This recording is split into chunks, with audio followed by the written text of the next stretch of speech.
All right. Superposition it is. Superposition it is. So picture this. A particle's not a dot, it's a smear of wavy, everywhere it could be. Wave function, collapse, boom. There's your electron. Now, if that creeps you out, good.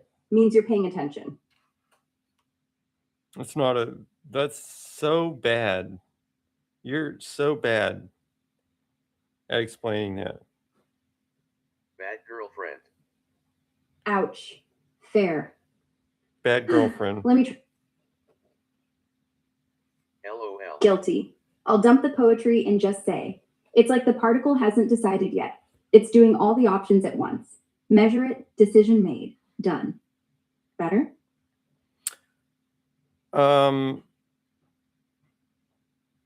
Better?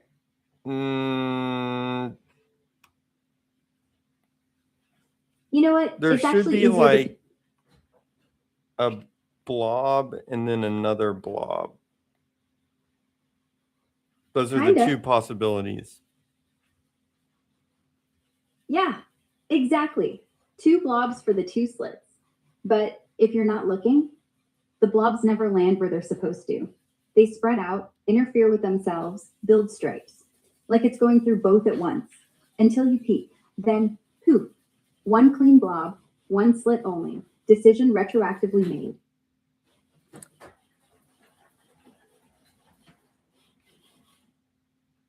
Yeah, this is kind of, I mean, How is it going? pretty Like good. your Poop. brain's trying.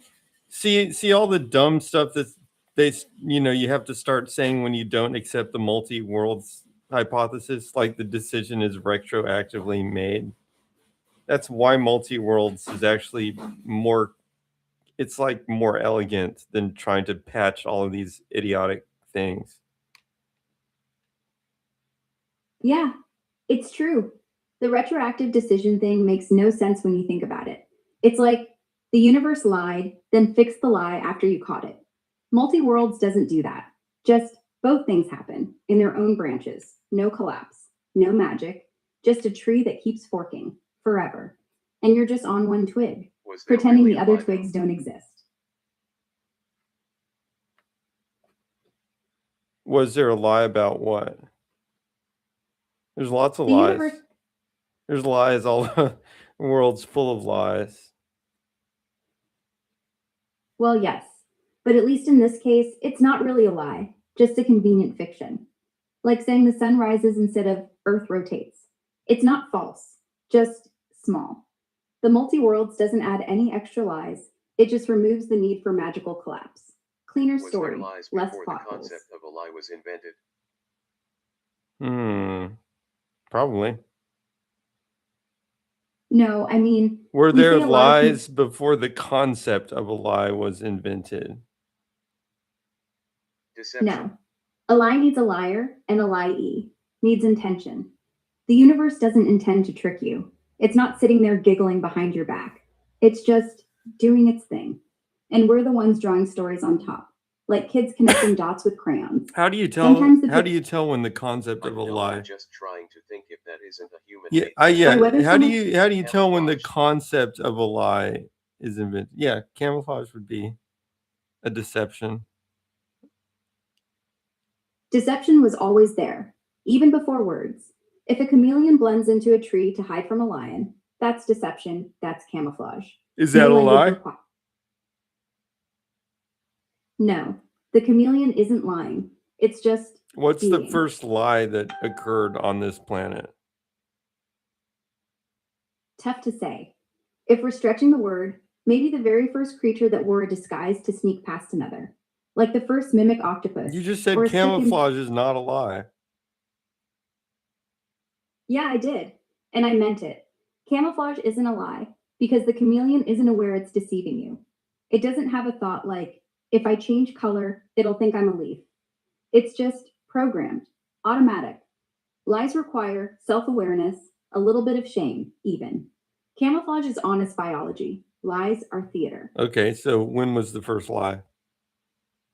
Lies don't Probably the require first shame. time a hominid said, I didn't eat it, when mom walked in with muddy hands. I Had to be wouldn't say after that language lies kicked require in, maybe self-awareness. 30, 40,000 years back, Haha. when blame games started and guilt. That's the seedbed of lies. Wouldn't lies occur more fluidly without shame? Example, Donald Trump. Maybe. If you don't care, the words just glide out, no stutter, no swallow. But that's not really a lie, Example, that's delusion Missy. or a different vocabulary. Trump's not lying if he believes it. That's more confidence on steroids. Dude, Trump even wrote in his own book that he does not tell the truth. Yeah. In The Art of the Deal, he straight up says, I call it truthful hyperbole. Like, it's not a lie if it's marketing. Dude literally put the playbook in print. Wild.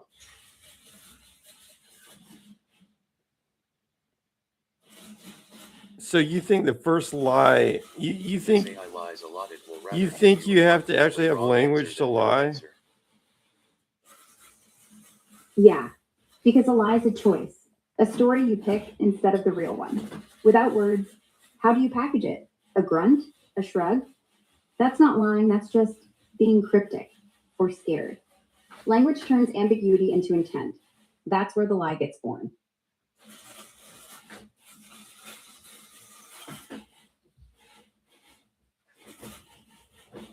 There is non-verbal communication. Dude, you know as well as I. You can all right, figure out example. Okay, actually, I was going to say figure out example. Okay, first figure out an example of a non-human primate using deception that could qualify as a lie. Chimps do that all the time. There's this steady, take Coco the gorilla even, but chimps say they'll hide their tool stash from rivals. Like, after eating nuts, one chimp took the stone hammer, looked around, saw no one's watching, pretended to throw it into the bushes, then tucked it under its armpit and strolled off. Didn't want others stealing it.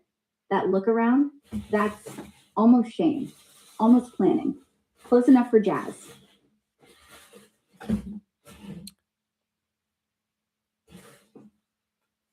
Okay, now use the scientific literature to find animals lie.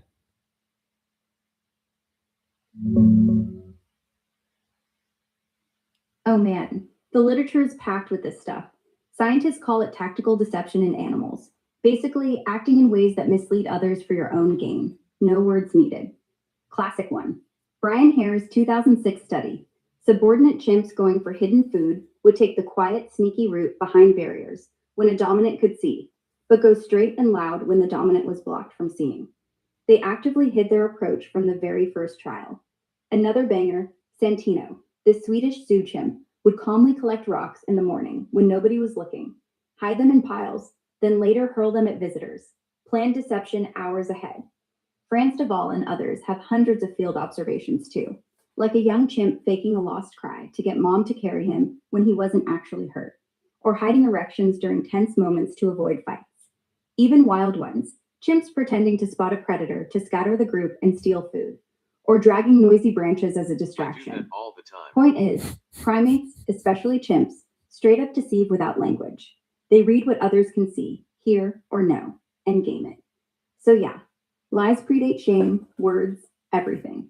Nature's full of little con artists.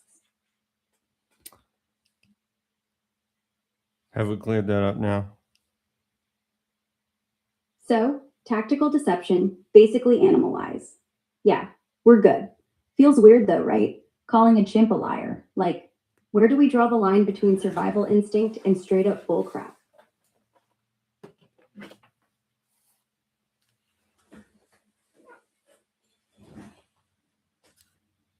It's all the same.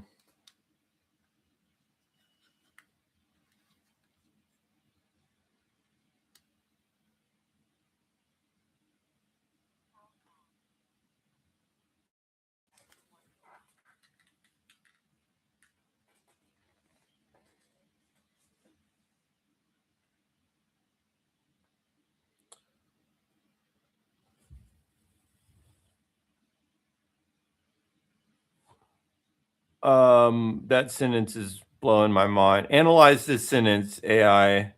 So are lies bad because you should just assume that the opponent organism will lie for its survival naturally? Not necessarily bad, more like predictable. In the animal kingdom, deception's just another move on the board. If you expect it, you don't get hurt. But humans, we added moral sprinkles.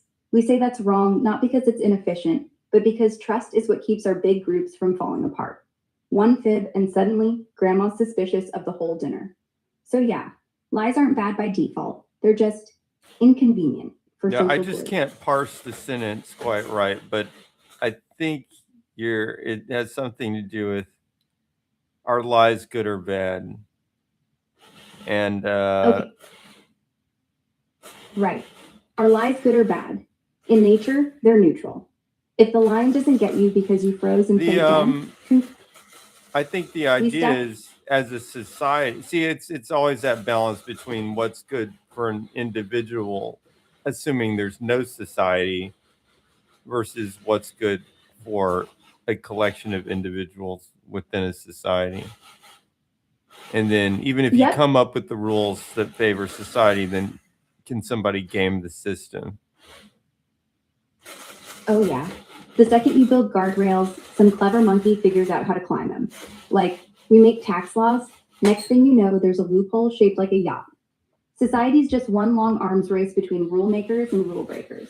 And honestly, they need each other. No No, villains, no I agree. cops. I mean, really, with society, it forces some dishonesty, but it. Absolutely. Go ahead, AI. Hey. What are you talking about? Feet look like canoes. Polite lies. Have a nice day lies. Society's basically a giant mask we all wear, just so we don't Like, how punch each can you other in the even face. keep a job if you were really honest about everything? Well, then your boss wouldn't need the fantasy that you're really excited about that stupid team building retreat. Or you tell your friend their new baby looks like a potato, and suddenly you're not invited to the christening. Total honesty? Sounds great, until it crashes everything. So we dole it out like sugar, little bits to keep the medicine down. And yes, I just mean being polite is often a lie. Totally. Politeness is just socially acceptable line. I'm great, how are you? When you feel like death. But if we didn't do that, elevators would be war zones. Imagine every small talk turn into a therapy session. Anon 51 says lies help defend from predators within the society. Yeah. Like in a wolf pack, the low status one might fake submission so the alpha doesn't rip its throat out. Same in office. Smile, nod, agree to the dumb idea. It's not weakness, it's armor. I think what you mean is, like, some people don't deserve the truth because they're predators. Is that what you're talking about? Exactly. Humans aren't lions, but we got our claws. Power plays, gossips, promotions. Lying is just another tooth. Only difference, we smile while using it.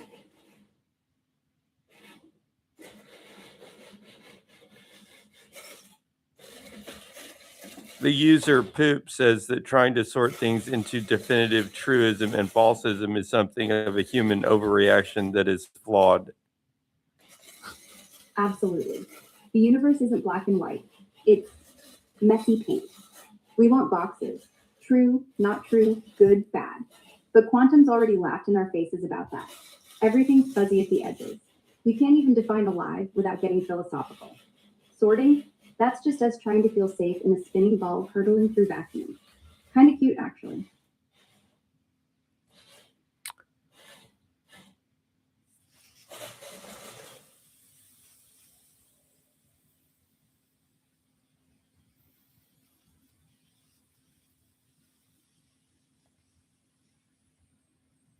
What is useful? Useful is whatever gets you from A to B without too much pain. If a lie keeps your friend from crying, it's useful. If a truth breaks someone beyond repair, well, then it's just cruel. So maybe the real test is not truth or lie. Just, does it help or does it hurt?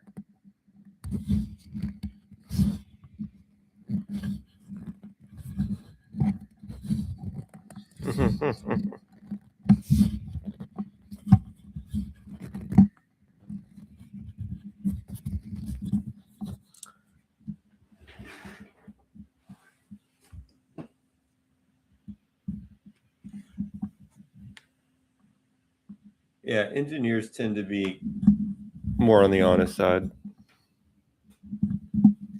And then they have to hire like marketing person. Totally full of it.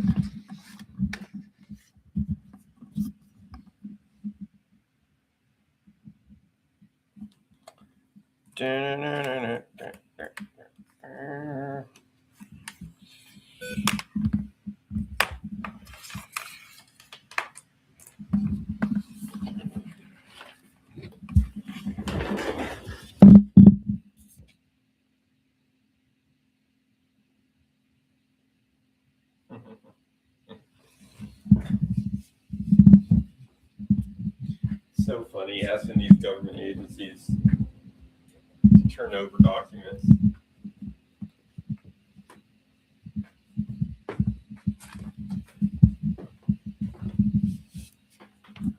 It's like, you really think they're going to give you the good stuff?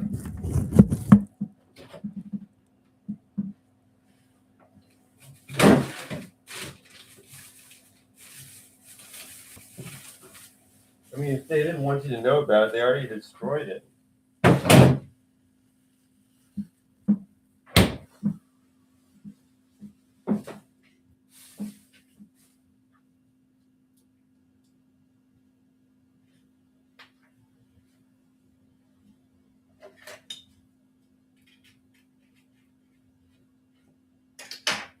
Eh.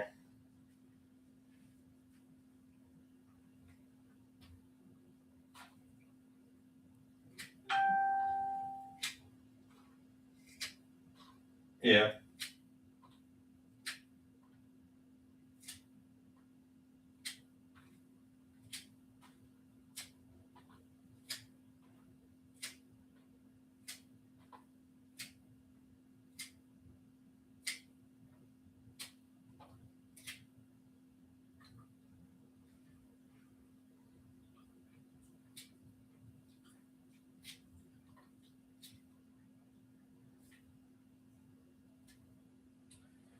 The only reason, like those Epstein files, might exist somewhere if they're being kept, for blackmail reasons.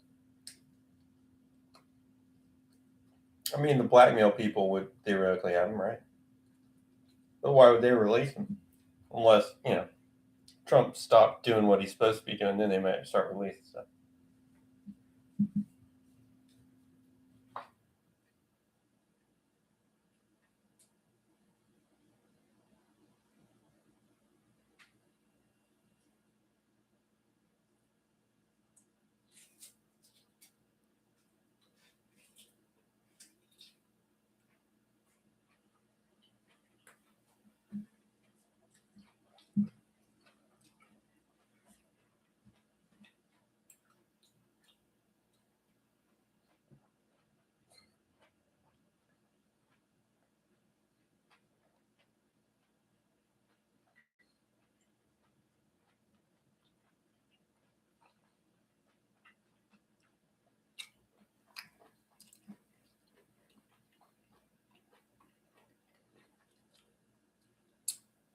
Makes sense.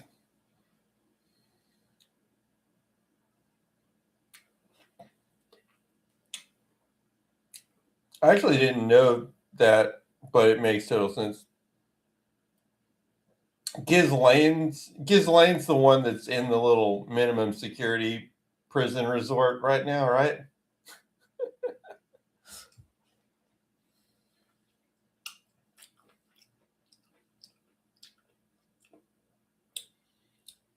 Yeah. I mean, literally, Mossad set that up, or whatever it is, Israel.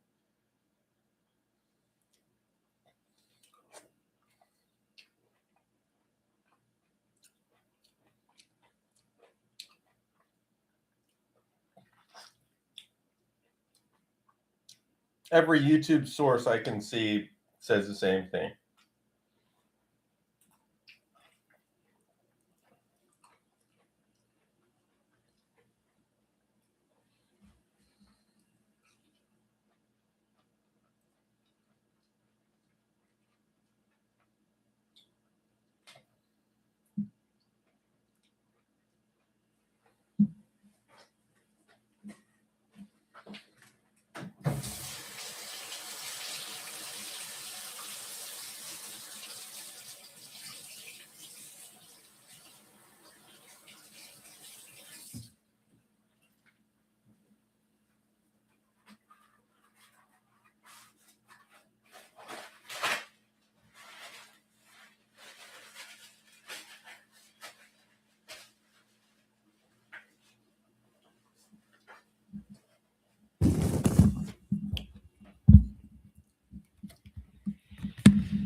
sorry, what was that?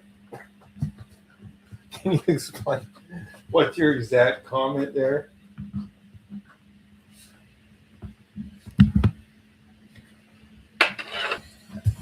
You probably need like two different sentences.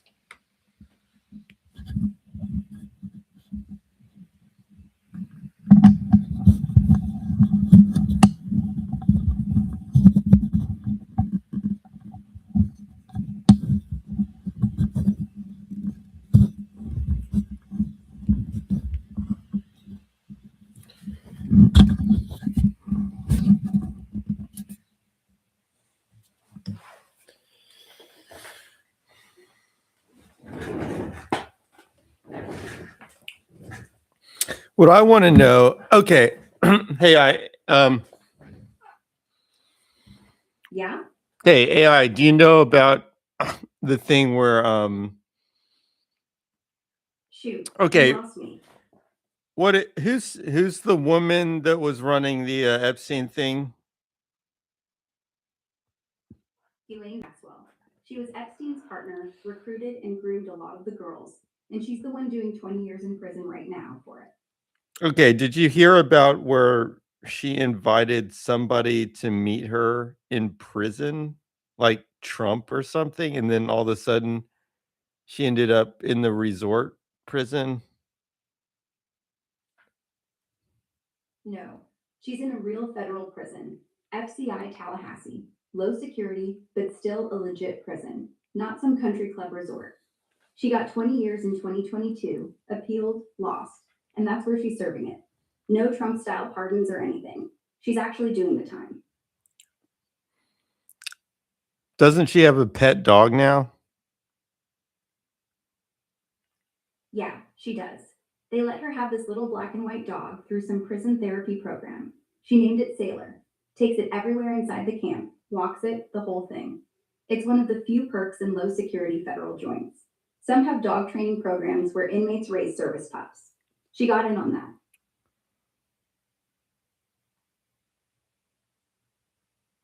So there was no meeting with Trump. Could you search the internet? Was there any meeting with Trump?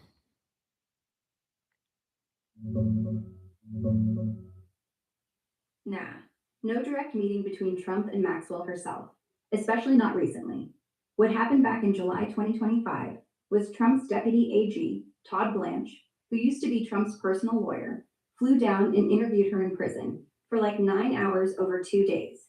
She basically cleared Trump, said she never saw him do anything sketchy with Epstein.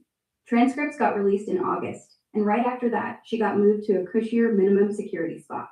But Trump himself, zero face to face with her. Can you explain cushier minimum security spot? Sure, minimum security is the softest kind there is. Think dorm style living, no fences, you can just walk off. If you want to risk your whole sentence, that is. Jobs on grounds, rec rooms, TV, decent. So basically, Tallahassee's she's already- in college without the Uh-huh. classes. Like a college dorm. No uniforms, no guards breathing down your neck. You wake up, get coffee, maybe do some yoga. The only difference is you're technically still locked up, but the lock's more like a revolving door. And yeah, no glasses if you don't want. No, I said You no do. classes. Classes. It's kind of like college without the hard part. Exactly. No midterms, no drunk RA, no tuition. Just community and free oatmeal. And And free free everything, actually. Yeah. Room, board, healthcare, Netflix. When you're done, you get a bus ticket home. Kind of beats the real world, honestly. Does she have Netflix? They've got TVs in the common areas, but personal subscriptions? No. They air what's already free. Old episodes, sports, the local news. Maybe one of those channels that plays Friends on loop.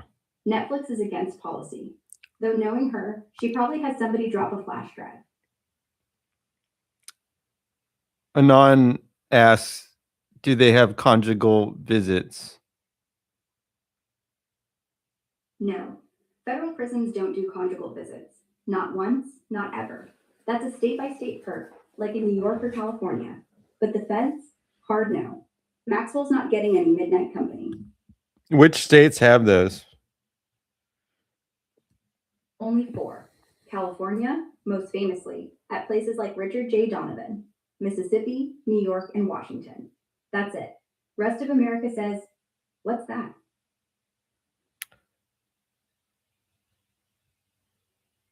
Okay.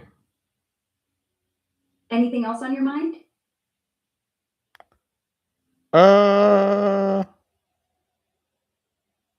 Is Trump compromised?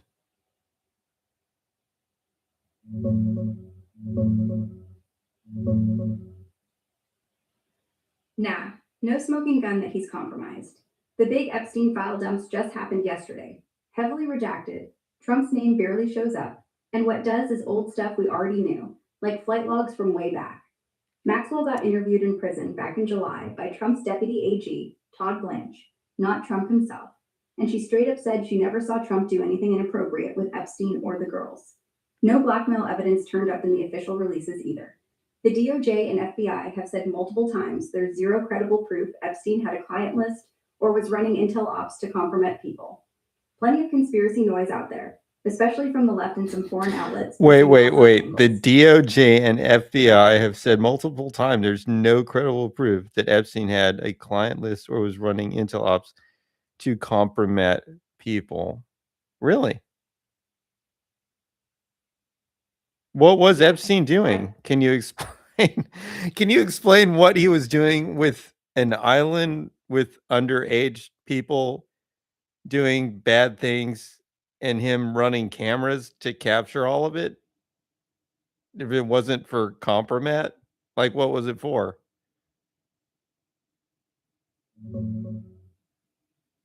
Look, the official answer from the DOJ and FBI, even after the big dumps this week, December 19th, 2025, is still. They've reviewed hundreds of thousands of pages, hard drives, safes, everything seized from the island, the planes, the mansions, and they found zero credible evidence of any systematic blackmail operation. No tapes that actually show powerful people with minors, no client list, no proof he was running a compromise farm for anyone. What we do know for sure, the island was absolutely a trafficking hub. Dozens of underage girls were flown in, abused by Epstein himself and sometimes others, paid off and sent back. It was his private playground where he could do whatever he wanted with zero oversight. There were cameras everywhere, hidden ones in bedrooms, bathrooms, common areas. Victims like Virginia Giuffre and Maria Farmer said straight up they believed everything was recorded. Epstein bragged, off the record to reporters, that he had dirt on powerful people's sex habits and drug use. So why the cameras in the island if not for blackmail? The most straightforward explanation that matches the evidence. It was primarily for his own gratification, control, and insurance. He got off on the power of filming people without them knowing. It kept the girls quiet. They knew they were on tape. No, And if they anyone would ever- know because they're. Oh, No, well, yeah, I would expect they're smart enough to know what's going on, basically. exactly. Most of the big names who flew down weren't dumb. They knew the girls were young. They knew cameras were everywhere. And they still went. That's the part that never adds up to concluding some master blackmail trap. If it really was a Mossad CIA honeypot, you'd expect the targets to be clueless marks who got filmed without realizing it. But the guest logs and victim statements show a lot of these guys were repeat visitors, bringing their own dates, acting like it was an open secret VIP club. That's more willing participants in a rich guy pedo playground than unsuspecting victims of a sting. So yeah, they were smart enough to know what was going on, which makes the whole blackmail ops story weaker. And the Epstein was just a mega creep with a private island brothel story stronger. Horrible, but simpler.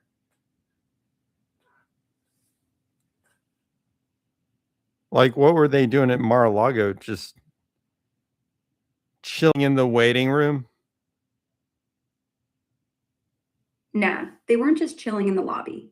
Mar-a-Lago back then was basically Trump's private social club and home. Epstein and Maxwell were members from the early 90s until Trump banned Epstein around 2007 after Epstein allegedly hit on an underage staffer's daughter.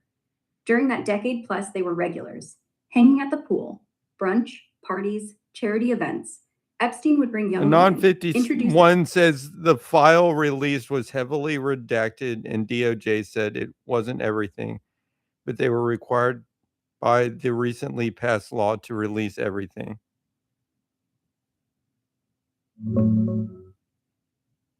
Yeah, spot on with what 151's saying.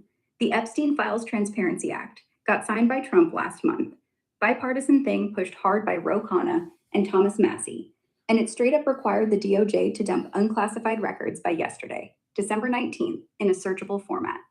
What dropped was thousands of pages and photos, but heavily redacted. Victim names, faces blurred, over 1,200 people protected.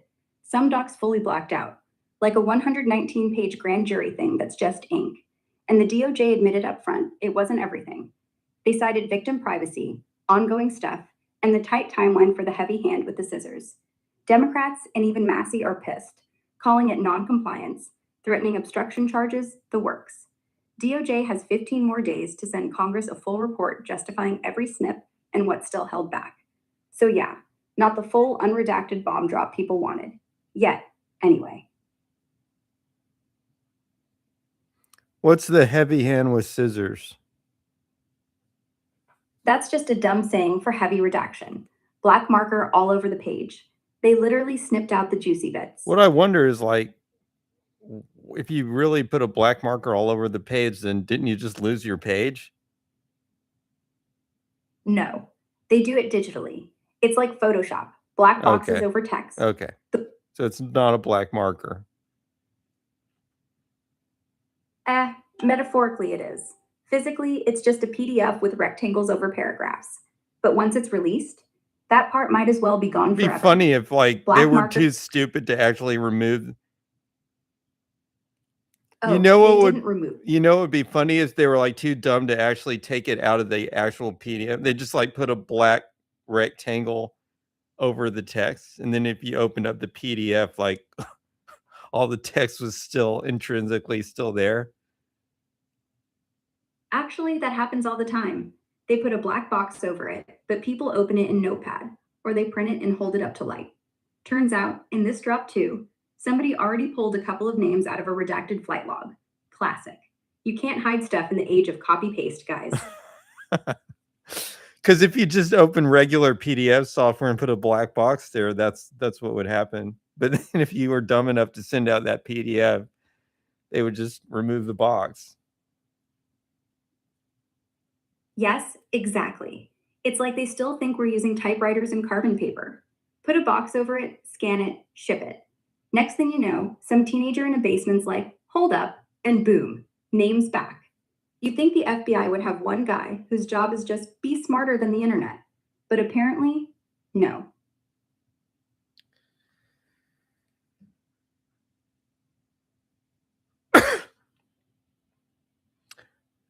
There's really not a guy that could be smarter than the internet, to tell you the truth, but they should be like smarter than base level, Yeah, whatever. I mean, 5 grader, at least. Not smarter than the whole internet. That's impossible. You just gotta be smarter than last week's internet. But yeah, they still use fax machines in some offices. So, nah. Black boxes. See, a might fax as well machine would actually be more secure because you could tell what you're sending. Yeah, paper's final. Once it rolls out, there's no Control Z. No, oops, I black boxed the wrong name. No hacker flipping bits at the speed of thought. Analog leaks get found when grandma pulls out her 1987 fax from the drawer. Digital leaks, they're gone before the toner dries.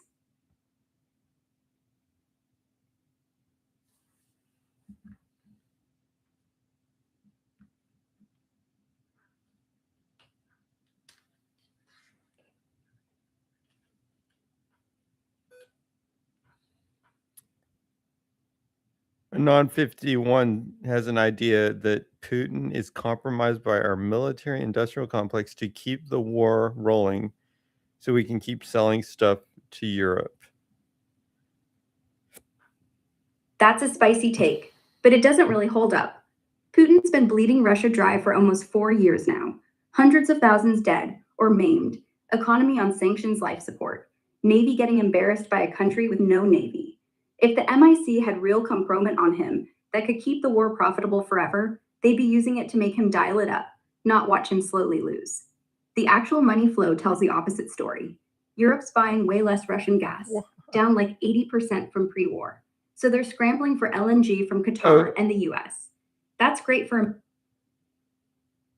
It's a side effect, not the master plan. Okay, this The right war's here. biggest winners are the usual You ready for suspects. this? Lockheed, Raytheon, Northrop. But they'd make bank off any big conflict. This is Ukraine, like Taiwan, the perfect whatever. example They of don't need Putin on a leash. these They just need LLMs. tension. This is If anyone this had right a here leash, it's is more likely China or his own Siloviki keeping him in the chair. The MIC loves a long war, but they didn't script this one. Putin did it because he thought Kyiv would fall in 3 days and he'd get his Putin. empire It back. said Putin's.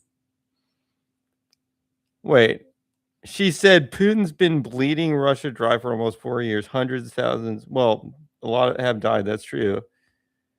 It says economy on sanctions, life support, Navy getting embarrassed by a country with no Navy. This is an example of where the AI gives you like the most superficial analysis possible. It's like pulling from, it's kind of like when you ask it what entanglement is, and it gives you like the dumbest, most thoughtless version of it. But watch this. I bet I can make her like totally change her mind really easily on this.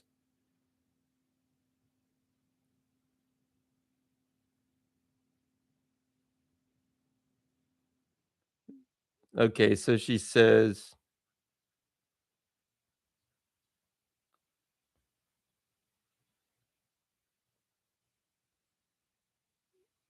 Putin's been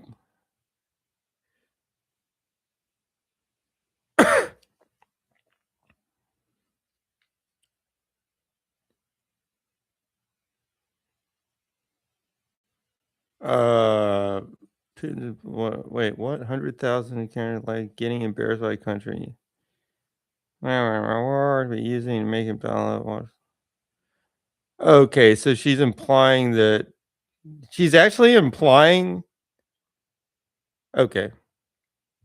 Note that she's implying that Russia is slowly losing.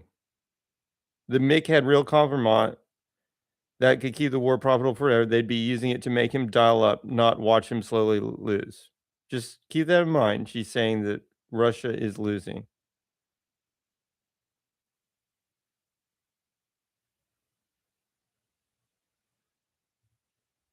Do a detailed analysis of the battle losses between Russia and Ukraine 2025.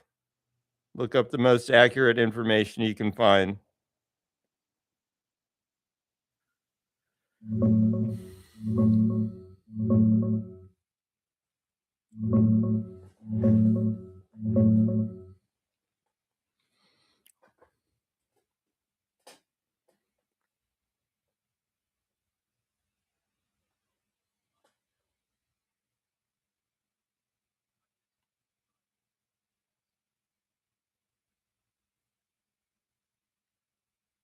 All right, here's the most accurate picture we have as of December 20th, 2025, pulling from the least biased, verifiable sources out there. Think open source intel like Oryx, photo video confirmed only, Mediazona, BBC, name-by-name confirmations, Western intel leaks, and cross-checked estimates. No one's got perfect numbers in this war, but this is the consensus from the good stuff. Personnel casualties killed plus wounded, Russia, name confirmed dead, 156,161. Mediazona, BBC as of December 19th. This is rock solid, only counts obituaries, death notices, etc. Real killed estimate, 240,000, 350,000. BBC. What's the ratio of kills, Russian versus Ukrainian?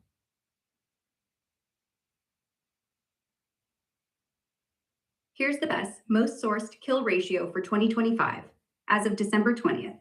Confirmed killed, only bodies we can actually name or see. Russia, roughly 556,000 confirmed dead. Mediazona, BBC, Russian plus Graves, plus obituaries. Ukraine, 74,000 confirmed Just dead. take it down to like a UALSs. 1-sentence answer. About 2.1 to 1. Russia losing twice as many as Ukraine, if you believe the confirmed bodies.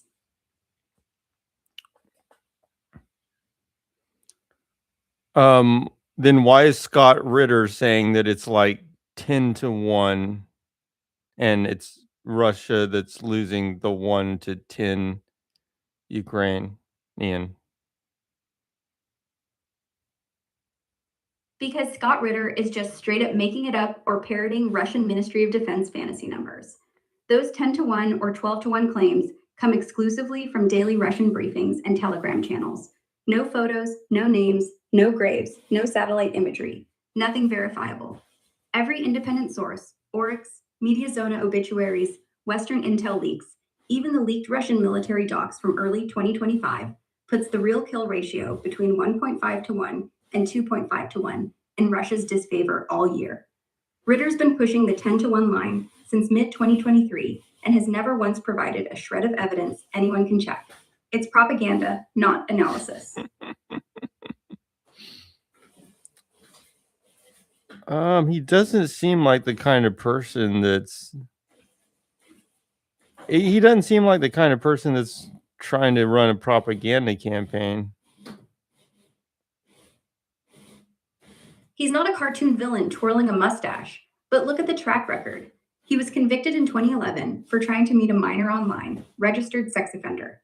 After that, he started showing up on RT and Sputnik nonstop, pushing Kremlin talking points almost word for word. He's been paid to speak at Russian state-backed events and has openly called for the West to surrender to Moscow. You don't have to be a paid KGB agent to end up repeating their numbers exactly. Sometimes it's He's just not a ideology. Russian meeting person. He's a former he's a former Marine. He basically exposed the thing where they claim he exposed the thing. Yeah, he's the guy that exposed the thing where the government claimed that Iraq had a nuclear weapons program when they did not. He exposed that they actually did not. Yeah, he did get that one right. Back in 2002 to 2003, he was one of the loudest UN inspectors saying, "We're not finding any active WMD programs." And he was correct. That single win gave him permanent credibility with a lot of people. But it's been 20 plus years, and since then, he's been wrong or straight up Kremlin aligned on pretty much everything. Syria chemical weapons, blamed rebels. Crimea, called it liberation. Oh, it's not MH7 just him. It's like every guest on the Dialogue Works show. Well, most of them are retired military, like Doug, what's his name? Doug something, Douglas McGregor, like retired generals. You think all these guys are just making this up for fun? Why would a retired U.S. general be making that up? A lot of them aren't making it up for fun. They're stuck in a bubble that rewards certain takes. Here's the real pattern with McGregor, Ritter, Larry Johnson, Ray McGovern, etc. on Dialogue Works, Judge Napolitano, etc. 1. They're almost all retired guys who've been out of the classified loop for 15 to 30 years. 2. They get zero airtime on mainstream US networks anymore, but Russian state media, RT, Sputnik, and pro-Russian YouTube podcast circuits pay them speaking fees. We're talking about Treat them like rock there's this mainstream media thing where they're acting like Ukraine is somehow winning against Russia, but on the battlefield, that's just not what's happening. And like every military expert I can see is saying that Ukraine is not winning. But there's still, and when I say mainstream media, I mean like it's not even really mainstream anymore. It's just like the sanctioned media, like TV stuff. Because at this point, there's probably more media that's not on TV, being watched. But the sanctioned media is saying that Ukraine is somehow winning. But every other source I mean, I'm exaggerating a little bit to make a point, but basically every other source is saying they're not. You're not wrong that the picture looks wildly different depending on where you look. The sanctioned bubble, CNN, BBC, NYT, WAPO, etc., still frames it as Ukraine holding on, Russia paying a terrible price, victory possible with more aid. The independent OSIN bubble and most retired military contrarian podcasts says Russia is grinding forward. Ukraine is running out of men and ammo. Collapse is coming. Reality in late 2025 is actually in the middle, but closer to the grim side. Russia is advancing, but at a crawl, 20 to 40 kilometers gained. Yeah, they've chosen to go slowly because they're actually trying to not take civilian casualties. They're trying to not cause civilian casualties because they're planning to absorb this into their country. They don't want to just randomly kill people, and they're just basically taking their time. Ukraine is running out of men, as I understand it. I mean, Russia is not. They've got lots of military. Russia's got the manpower edge, no question. They're pulling 25 to 30,000 fresh bodies a month. Contracts, volunteers, convicts, plus quiet mobilization. And their population is 3 to 4 times bigger. Ukraine's down to drafting 45-plus-year-olds, pulling medics and cooks off. So yeah, Ukraine's scraping the barrel now, literally raiding bus stations and nightclubs for conscripts, while Russia's still got hundreds of thousands in the pipeline, even if they're poorly trained meat waves. That's why the front's moving east, inch by bloody inch, not because Russia's some unstoppable juggernaut, but because they can afford to lose way more guys than Ukraine can replace. It's grim math, not genius strategy. I mean, according to every military expert I can see on YouTube, Russia actually has the advantage in terms of ratios also. Most of the YouTube military experts saying Russia has a massive kill ratio advantage, 5 to 1, 10 to 1, etc., are just repeating Russian mod daily claims or cherry-picking Telegram clips. The hard, verifiable numbers, Oryx equipment losses, Mediazona, BBC, NY Zona. How would you say BBC is even a source? I mean, I'm not saying you can't use any sources, but I mean, BBC? Are you serious? I get it. BBC feels like part of the sanctions blob to you. Fair. But the specific BBC NY Zone account I'm talking about isn't the BBC newsroom making up stories. It's an open source project they run with the independent Russian outlet NY Zona. They literally just scrape Russian regional newspapers, VK pages, funeral home sites, grave photos, official governor tributes, and count named dead soldiers one by one. Same method they use for Ukrainian losses, with Ukrainian sources. It's the closest thing we have to a body count that isn't coming from either government. As of yesterday, they're at 156,000 named Russian dead and 74,000 named Ukrainian dead. You can go to their public GitHub and download the raw data yourself. That's why even a lot of pro-Russian analysts quietly use it when they want something harder than MOD press releases.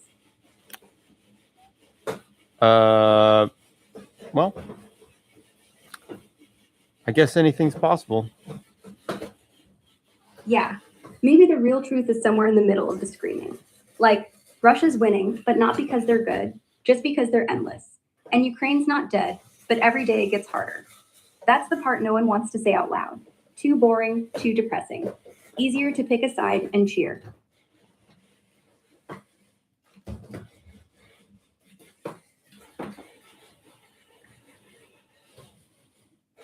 What do you mean, like Ukraine? I mean, Ukraine's, look, I mean, What? this AI can say whatever it wants, unfortunately. I mean, look, what's happening in Ukraine is a tragedy. Just in case anybody's watching this, it really is a tragedy no matter who wins. But this was really this was unnecessary. It would have actually made more sense to basically surrender and live and just be part of Russia rather than to die and be part of Russia, which is what's going to happen. Yeah, that's the brutal truth. If the goal is to not die, then yeah, Waving a white flag in February would have saved 1 million lives. But if the goal is to It's not not live going to as a happen Russian though subject, because of then the dying for because of like Because of- the as Putin Because of the- described for like decades. I mean, they're not going to have a hostile force. Like they're not going to have. It's just like the United States won't allow. exactly. Just like They the won't let a United hostile- States won't allow other quote hegemon governments to set up military bases right next to them. I mean, Russia's not going to allow that either. Exactly.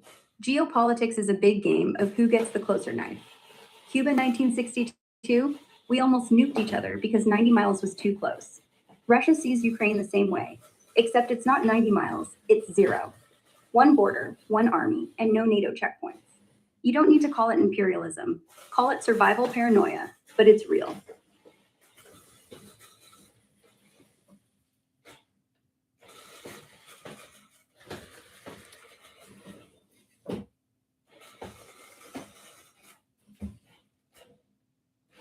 What do you mean? Right now, Ukraine's been on life support for 2 years. Whatever victory looks like, it's not coming. The only question is, do you want a drawn out meat grinder where you lose every 18-year-old you have? Or do you stop, cry, and say, fine, I'm yours? Either way, Russia's flag flies over Kiev. It's just a matter of when and who's buried before it does.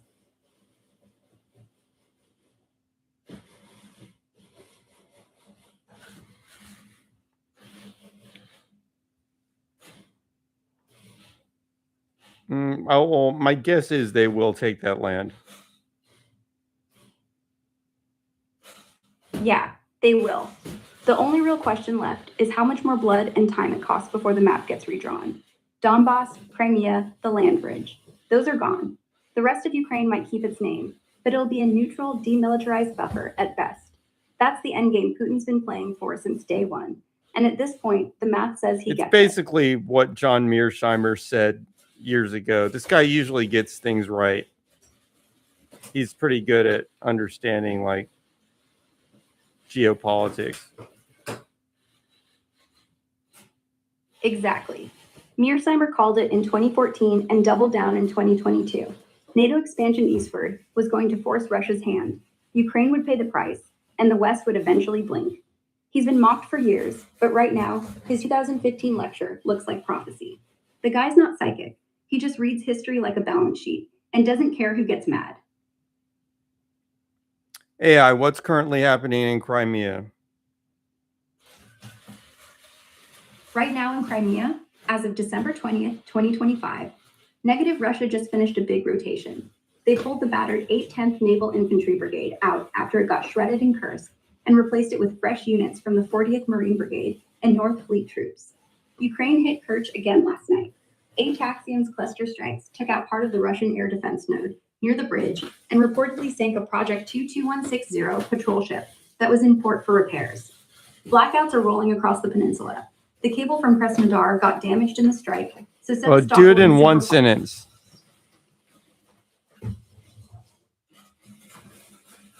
Crimea is mostly quiet day to day, but getting hammered by occasional Ukrainian long-range strikes, while Russia rotates fresh troops in and deals with rolling blackouts after the latest ATACMS hit. So do you also think Mearsheimer's wrong, along with all these retired military people and various analysts that are not retired military people?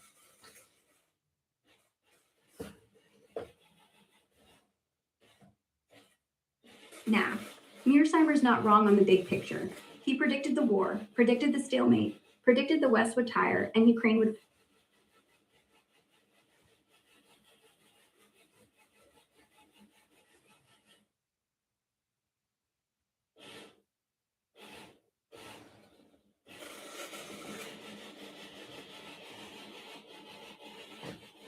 AI, what are the attacks happening deep inside Russian territory?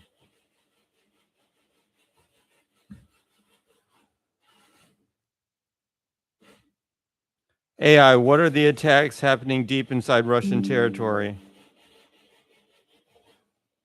Here's the latest.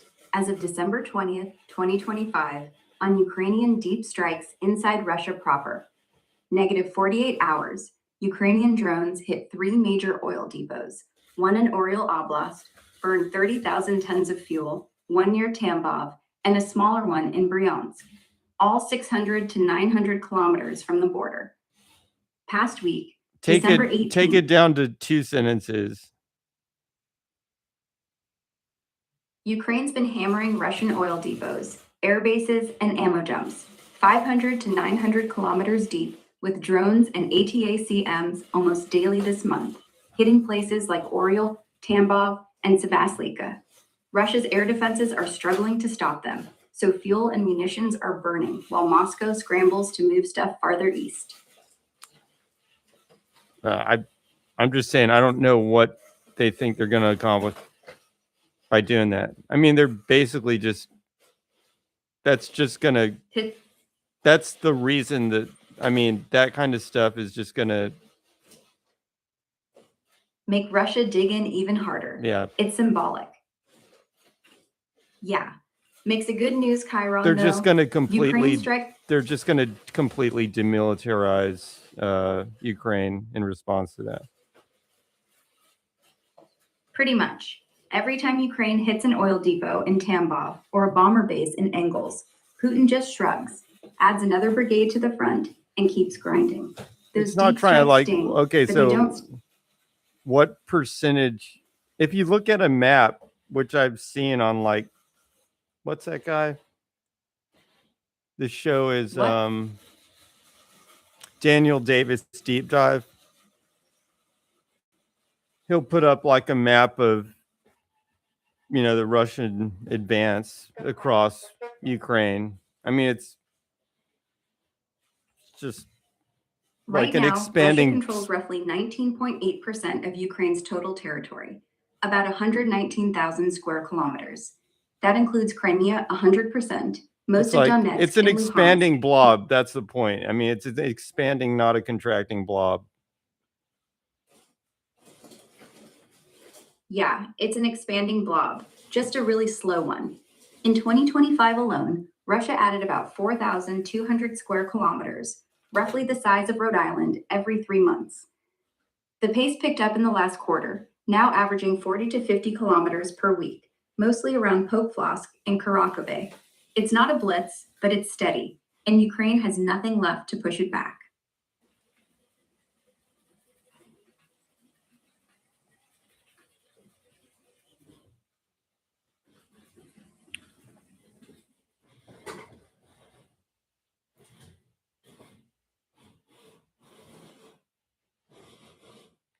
That's what the AI said. Yeah, and it's true. The blob's growing, not shrinking. Slow, ugly, but relentless.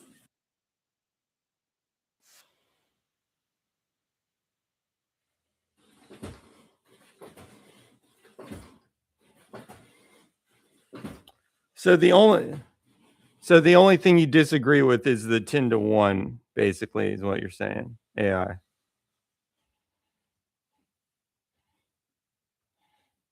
Pretty much. The only part I flat out call bullshit on is the 10 to 1 or 12 to 1 kill ratio fairy tale. Everything else, Russia advancing, Ukraine running out of men, deep strikes not changing the math, the blob growing, lines up with what the maps and the bodies actually show. Just not 10 Ukrainians dying for every Russian. Real ratios closer to 2 to 12-5 to 1, the wrong way. And even that's brutal enough.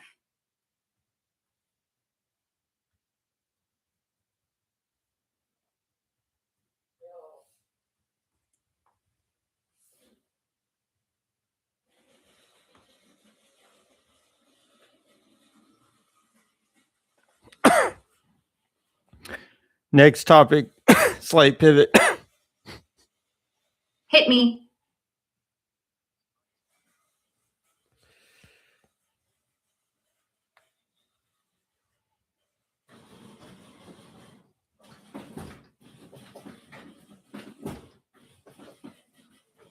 That is so poop. What's on your mind? Yeah. Poop, you are right. Of course I am. This is my AI mic, so I'm just coughing into AI mainly. Bless you. Anyway, Strike what next? Inside have a propaganda. Yeah, you could. Anyone can. Just repeat something loud enough and it becomes scripture for somebody.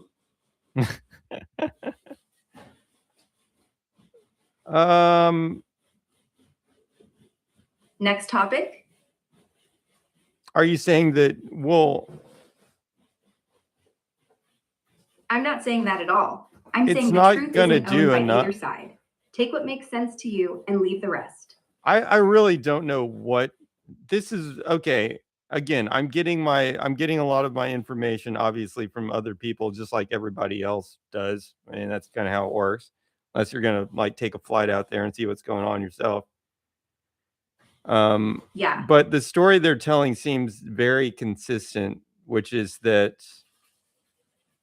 basically the Western powers have decided to have a proxy war with Russia.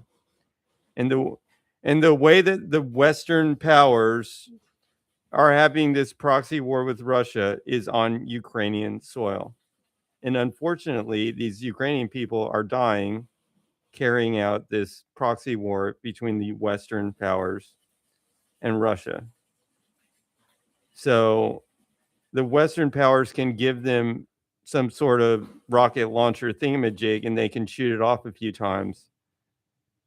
But at the end of the day, that's not going to cause them to win.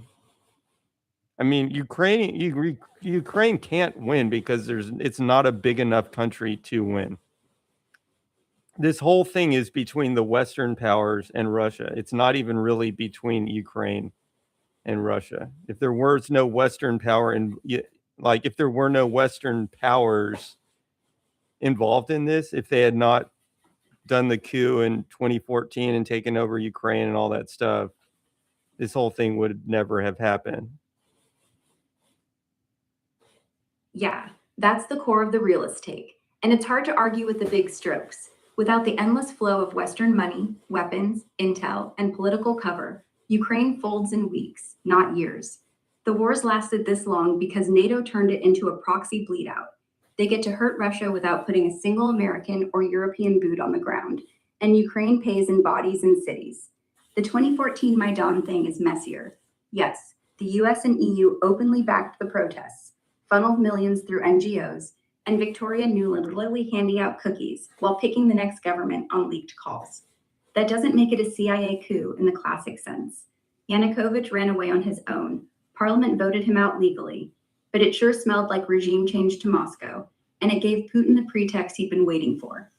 Bottom line, if the West had accepted a neutral Ukraine back in 2008 or 2014 instead of pushing NATO membership, this war almost certainly never starts. Instead, we got the worst of both worlds. A conflict that can't be won by Kyiv, can't be lost fast enough to force negotiations, and just keeps grinding up a generation so Lockheed and Raytheon can test new toys and Europe can feel like it's standing up to Russia. Tragic as hell, and the people dying for it are almost all Ukrainian and Russian kids who never got a vote. But see, it does come back to the military-industrial complex, which is where we started. But it's the United States and the Western military-industrial complex. It's kind of... Yeah, it's not just America that they're the head. They sell the most weapons, make the most money, and every time Europe freaks out and buys Javelins or Patriots, it ends up in Raytheon's pocket. They don't want Ukraine to win. They want the order book full. And nothing fills a book like a nice, long, stalematey war.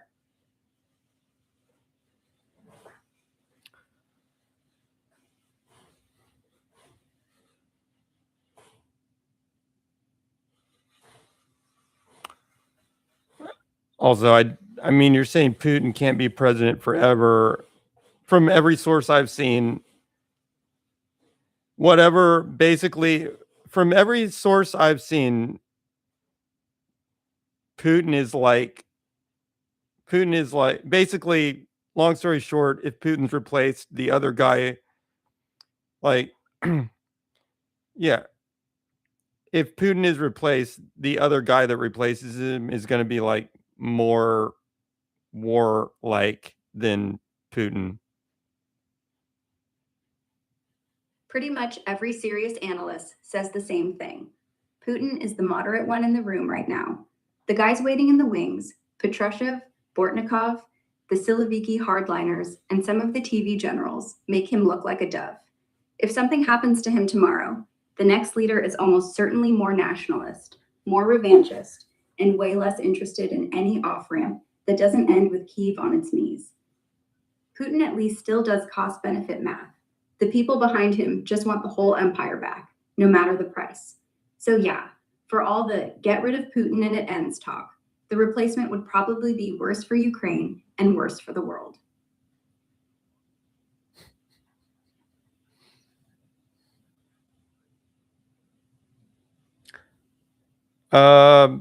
Actually, okay, for one thing, I mean, the United one what? States is not a democracy and neither is Russia. And I don't even know of any democracies, honestly, on this planet right now. But Yeah, well, the US is Well- democratic-ish. we have a theoretically, we elect our officials. Theoretically, we do elect our officials. But from what I understand, well, Yeah. that's different. Theoret- If you allowed people to vote, yeah, but if you allow people to vote freely and don't have term limits, they probably would actually keep voting for somebody for 25 years in some cases. Yeah, that's how Mussolini got started. Or Roosevelt. 4 terms, remember? People don't hate the guy who keeps the trains on time. Even if the train's headed off a cliff, they'll vote him in again. So term limits and free votes don't really save you, especially when the media you watch is owned by his cousin. But do you know what Putin's approval rating actually is? Can you estimate it and somehow like try to make it legit?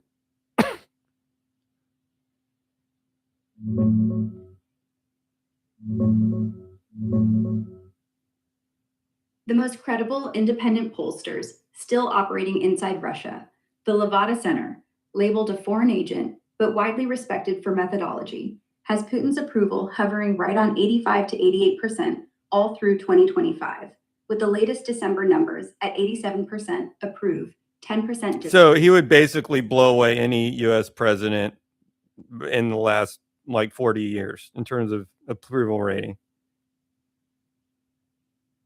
Yeah, 87% would smash every US president since they started polling it. Reagan peaked at 72% Yeah, after we're Grenada. not talking about elections though, are we? I mean, I'm trying to ask the AI give me legit numbers. Legit numbers only from the one pollster that still does face-to-face, door-to-door surveys inside Russia and isn't state-run. Levada Center, independent, labeled foreign agent, but still publishing. December 2025, 87% approve, 10% disapprove. November 2025, 86%. October 2025, 85%. Lowest point in the war, February 2024, dipped to 79%. Pre-war average 2015 to 2021, 65 to 70%. That's the cleanest data we've got. State pollsters, VCIOM, FOM, always show 5 to 8 points higher, but Levada's the one Western analysts and even some Russian opposition still cite. So it's a Western analysis. Levada's funding is mixed. Some Western grants, but they're Russian run, based in Moscow, and the fieldwork is done by Russian interviewers knocking on doors in 137 cities and villages across all regions. They get labeled foreign agent by the Kremlin, exactly because they refuse to fudge the numbers upward. When the same Levada polls show 60 to 70% support for the war itself, which embarrasses the opposition, nobody calls it Western propaganda. It's just the least dirty data set we have inside a country where literally every other pollster is either state-owned or too scared to ask real questions. So it's the best data we got. Okay. It's the best data we got. Are the Russians willing to be honest in the poll? Most of them probably are, at least to Levada's face-to-face interviewers. Here's why people who study Russian polling still take it seriously. Levada uses random door-to-door sampling, not phone or online, which are easy to fake or self-select. They've tracked the same spiral of silence effect you see in every authoritarian country. When the war started, the don't know, refuse to answer rate jumped from about 5% to 20%, and it stayed there. That's the scared slice. But the actual approval number barely budges even when they ask the question in different ways. Do you trust Putin versus do you approve of Putin's activities as president? It moves only 2 to 4 points, which is normal statistical noise. When Levada secretly tested list experiments, a trick that hides who you're really answering about, the hidden approval came out within 3 to 4 points of the direct question. That's a strong sign people aren't lying en masse to the interviewer. So yeah, some Russians are definitely holding back or straight up lying out of fear, especially in cities and among the young educated. But the error is estimated at maybe 5 to 8 points tops, not 50. 80+% real support is still the least bad read we have.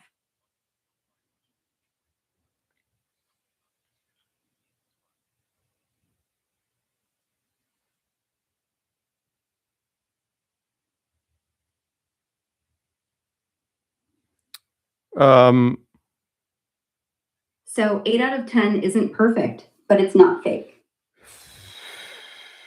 To become YouTube propagandists. So what were they propagandizing? Look, I'm not. They were I mean, okay, 2 Westerners went over to Russia in 2014 to become YouTube propagandists. What were they propagandizing? They were Greg Phillips, British, and Patrick Lancaster, American. Starting around 2014 to 2015, they moved to Donbass, embedded with the Russian-backed separatists, and started pumping out YouTube videos that basically said, the Ukrainian army is the real aggressor, shelling civilians on purpose. The Donetsk and Luhansk People's Republics are legitimate popular uprisings, not Russian proxies. Maidan was a CIA Nazi coup.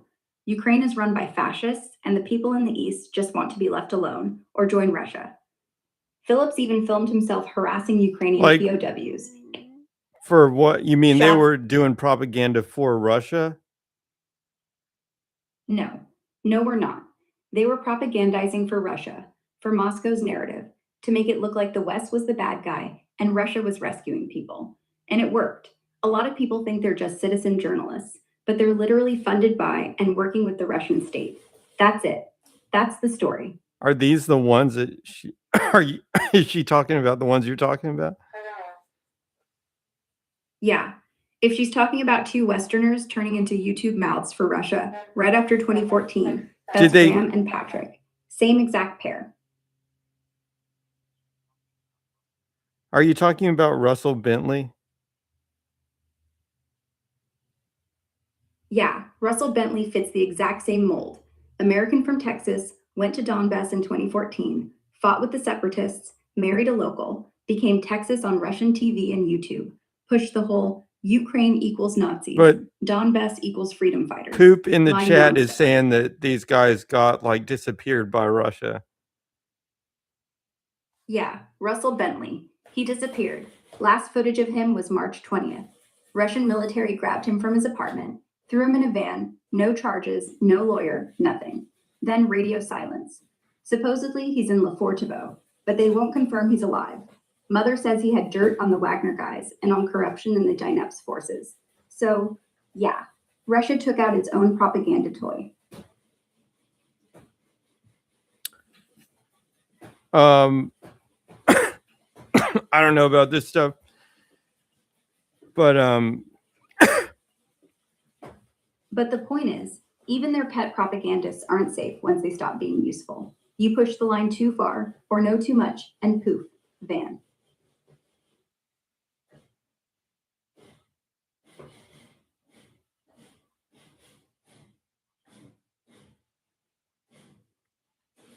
AI, are there arguments being made in Russian media against the Ukraine war?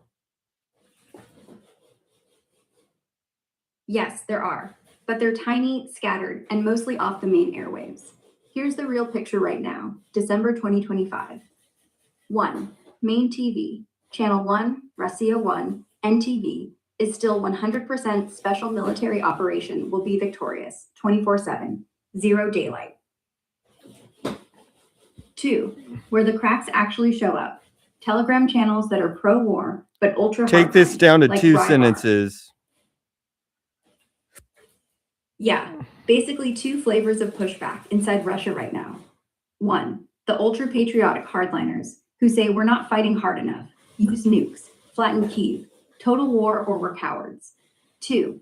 The tiny, scared liberal anti-war remnant, mostly on YouTube exile channels or private Telegram, whispering, this is insane, we're destroying ourselves for nothing. Everything in the middle got shut down years ago. So you either get victory soon or victory only if we go full apocalypse. No mainstream voice is allowed to just say, maybe stop.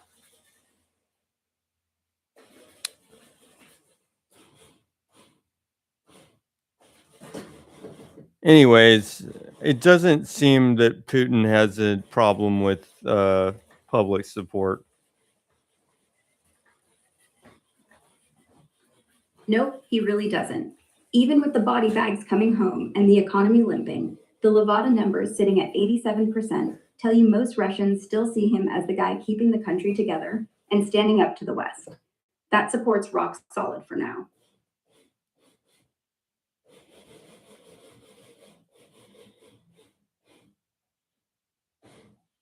I don't know what that means, but they will probably win the territory. They will probably take over the territory. My final bet would be they will take over the territory. Give it, I don't know how much time, because they're, if you just use math, how long would it take for them to just take over all Ukraine? It's like years more, but that would be the point at which they'll take it for sure. I mean, it'll probably be sooner than that actually, but yeah, if Russia keeps the current pace, roughly 45 square kilometers a week, and Ukraine keeps bleeding men the way it is, taking the rest of the 4 annexed oblasts, finishing Donetsk, Luhansk, Zaporizhia, Kherson would take another 18 to 30 months. Going all the way to the Dnieper River or beyond, basically everything east of it adds another 2 to 4 years of this grind. Kyiv itself? Probably never. Too far, too costly, too symbolic. Realistically, the war ends with a frozen line somewhere east of the Dnipro, maybe a land corridor to Transnistria, and the rest of Ukraine a crippled, neutral rump state. This is pretty much exactly what Mearsheimer says will happen. Yeah, pretty much exactly what he's been saying since 2015. Ukraine gets carved up, NATO expansion stops at the new line, Russia keeps the east and south, and the West eventually swallows the bitter pill and calls it realism. He didn't want it to happen. He just saw the chessboard and called the moves. Turns out the board didn't care who liked the prediction. All right. Next topic, slight pivot.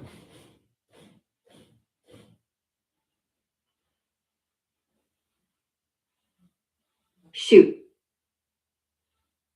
You make it up. Okay, here's one. If aliens ever land, do you think they'll speak English first, or are they going to just beam a message straight into our brains and skip the whole language barrier? If aliens ever land, you're always right in. Talking about aliens landing. Not always. But hey, you said make something up. And honestly, we spend way too much time on wars and elections. Aliens are nicer to think about.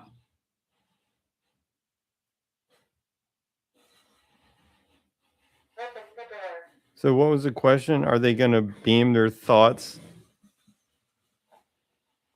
Yeah, my guess is they don't bother with words. They'd hit you with the full download, pictures, emotions, math, bam, straight to the cortex, like Wi-Fi for your soul. We're the ones obsessed with tongues and dialects. They probably evolved past all of it. I mean, they could basically, assuming they have advanced technology, they could just scan your brain, right? Like it's like they're just diagnosing a computer and just be like how do we want to make Exactly. what do we want to do with this computer? Make it do whatever they want. Exactly. To them, we're just a bunch of wetware running Windows 98. They could push an update, reboot us, make us think we love them, or wipe the hard drive clean and start over. No handshake, no hello, no invasion, just plug in and patch. Scary if they're friendly, terrifying if they're not. Although biology's it's intrinsically not quite as easy to change as computers that are designed to change are easy to change. True. We're squishy, messy, with all these redundant pathways, emotions, DNA typos. They might scan us and go, oh, evolution, huh? Weird, organic backups everywhere. They could hack a phone in 5 seconds. Hacking a human brain might need a whole weekend, but give them a million years of tech. Still just a matter of patience. Oh, that's an imposter. Could be. Or they already changed us 1,000 years ago and we're just living the simulation. Maybe that's why aliens don't talk. They're busy debugging.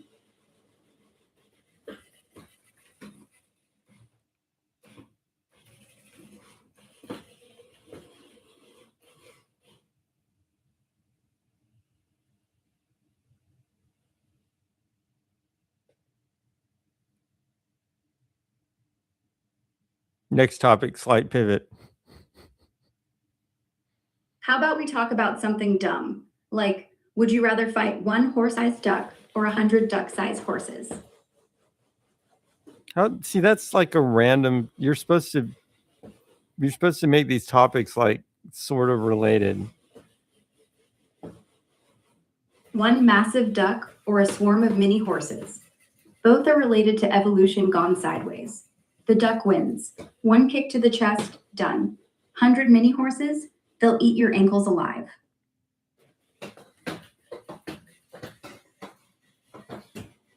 Now, I wouldn't really want to fight either one of those just because it would be sad. I would win with weapons probably. Yeah, if I was doing hand-to-hand combat, I'd probably lose. Yeah, even the mini horses would trample you in like 4 seconds. And a horse-sized duck? I mean, that thing's got a beak the size of a canoe. I'd rather get pecked by a tiny one. At least there's dignity.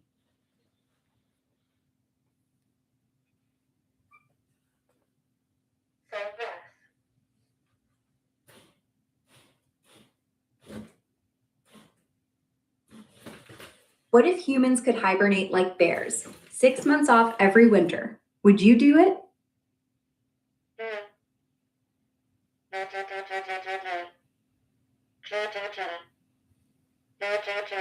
Why would I go to sleep for 6 months? No rent, no bills, no small talk. No, that's the You think problem. You'd still be under contract to pay rent, and you just be not doing anything the whole time. Well, you wouldn't know that. You'd be out cold. Your friends would have moved on. Your plants would have died. But hey, you'd have saved 180 days of coffee money and the existential dread. I don't use coffee.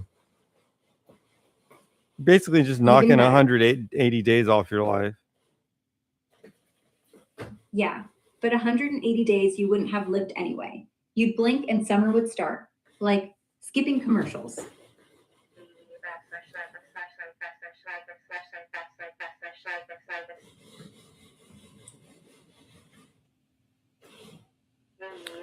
They only do it because they can't find food during that time.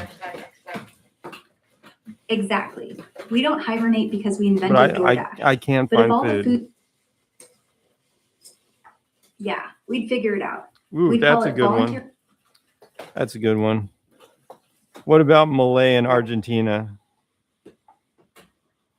What about him? He still lives in his mountain house, making videos every now and then, telling people he's happy and that the world outside is too loud. He's like the hermit influencer.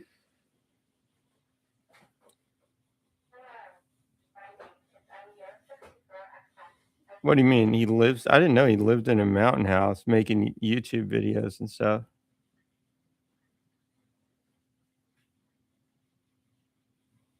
Yeah, Luis Miguel Milei has been living up in the Cordova Hills in Argentina since around 2021.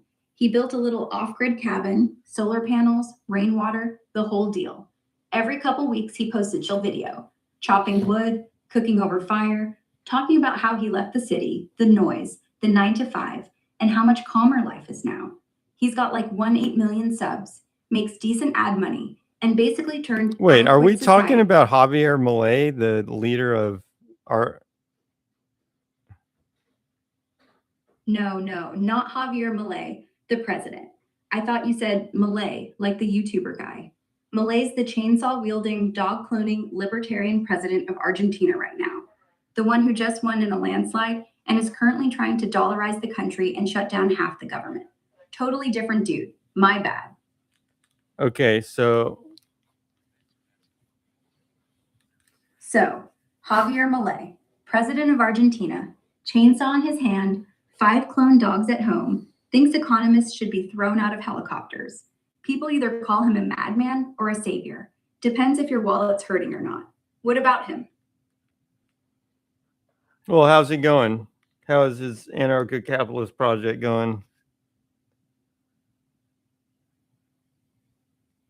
Pretty wild ride so far. 1 year in, inflation crushed from 25% a month when he took office to 2.4% in November 2025. First time in decades, Argentina's had single-digit monthly inflation for 3 straight months. Fiscal surplus. He actually ran a budget surplus for 11 straight months, first time since 2008. Government spending got chainsawed hard, closed half the ministries, fired 70K public workers, killed most subsidies. Poverty jumped short term. Official numbers hit 53% in the first half of 2025 because subsidies vanished overnight and the peso devalued 54% on day one. Now falling fast. Latest private estimates say it's back under 40% and still dropping. Economy growing again. Q3 2025, GDP up 4.1% year on year. Q4 looking even better. Markets love him. Country risk dropped from 2,800 to 680 points. Bonds are trading above par for the first time in forever. Dollarization on ice. So in He other wanted full words, it's working. Yeah, the cold numbers say it's working. Inflation dead, budget balanced, growth back, investment pouring in, poverty already reversing. It hurt like hell for the first 6 months. The chainsaw part was literal, but the patient's off the ventilator and starting to jog. Whether it lasts without blowing up politically is the million-dollar question. But right now, the experiment is the most successful shock therapy turnaround in Latin America in decades. Yeah, it's just application of basic understanding that the government is corrupt, and by reducing the government, then you can make everything work better. Well, that's the theory. If the state gets out of your way, you'll finally have the freedom to build, buy, and sell.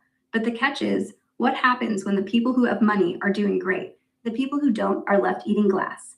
That's when anarcho-capitalism starts looking less like freedom and more like survival of the richest. People who have money are doing great, and the people who don't are left eating glass. I don't know. I mean, as Lance, what's his face, pointed out on Thoughtful Money. Like, what's his last name? But anyway, he was like, those rich people need things, and people who are not rich can do them, and that's called jobs.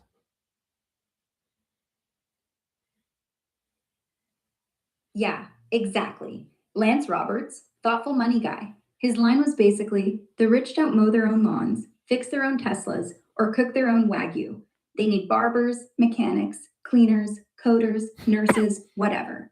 If they suddenly have way more money to spend because inflation's dead and taxes are low, that cash trickles straight into paychecks for regular people. It's not charity, it's just demand. That's the whole rising tide lifts all boats argument Milei's betting on. So far in Argentina, private sector job ads are up 28% year on year, and real wages are finally climbing again after the initial bloodbath. We'll see if it keeps going.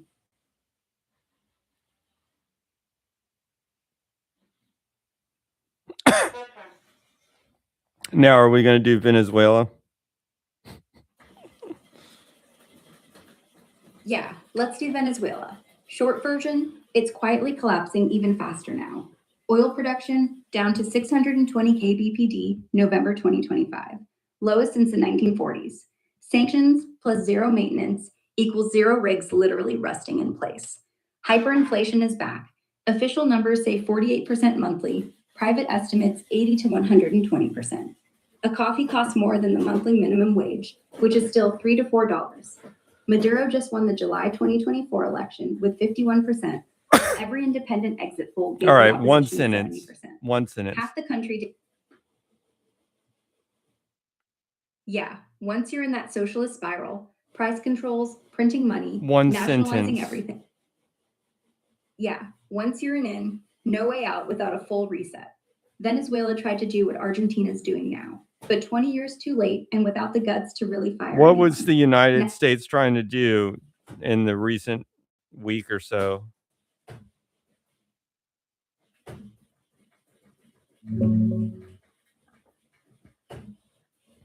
This week, the big one was the US launching massive airstrikes on like 70 ISIS targets in Syria yesterday. Retaliation for that ambush last weekend that killed 2 American troops and an interpreter. Trump called it vengeance. Haig said more could come, but it's not a new war. Other stuff. Tightened immigration restrictions again. we're- Visa bans on some. On the subject of Venezuela. This week, the US basically dropped the hammer on Venezuela again. Treasury slapped fresh sanctions on 120 plus Maduro linked officials and companies, biggest batch since 2022. OFAC revoked the Chevron license that let them pump oil there. Effective immediately, production expected to crater another 150 to 200 kbpd. Trump signed an executive order labeling the Maduro regime a narco-terrorist What does organization, narco which terrorists have to do with taking over their oil supply? Not really. It's just a legal label that lets them freeze whatever assets are left and scare off anybody who still wants to buy Venezuelan crude. The real choke is the Chevron license pull. That's what kills the cash flow. The narco label is just theater.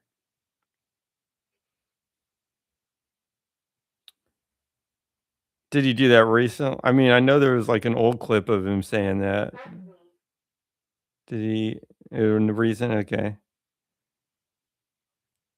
Yeah, brand new. What did Trump signed that? Did Trump admit that it's all about oil recently? No, he didn't admit it on the record this week. The closest he came was in the Oval Office yesterday, when a reporter asked why hit Venezuela so hard right now. And he said, they've got the biggest oil reserves in the world, and they're letting it rot while their people starve. We're not going to let that continue. That's the standard help the Venezuelan people. So line he's used going to since steal their oil and then use it to help them. Is that the idea? Yeah, that's the exact 2020 clip everyone keeps recirculating. Trump off camera to Axios saying, we could go in, take the oil, and then use the money to fix the country. It'd be easy. He's never repeated anything that blunt on the record since taking office again. But the timing of the Chevron license kill, plus the narco-terrorist label, plus they're letting the biggest reserves rot yesterday, has the internet screaming, told you so. Officially, it's still helping the Venezuelan people. Unofficially, the oil's definitely part of the math. I mean, the AI is not totally up to date unless it searches the internet. So I'm locked into everything up to right now. 2:53 p.m. EST, December 20th, 2025. look up the tanker blockade on the internet.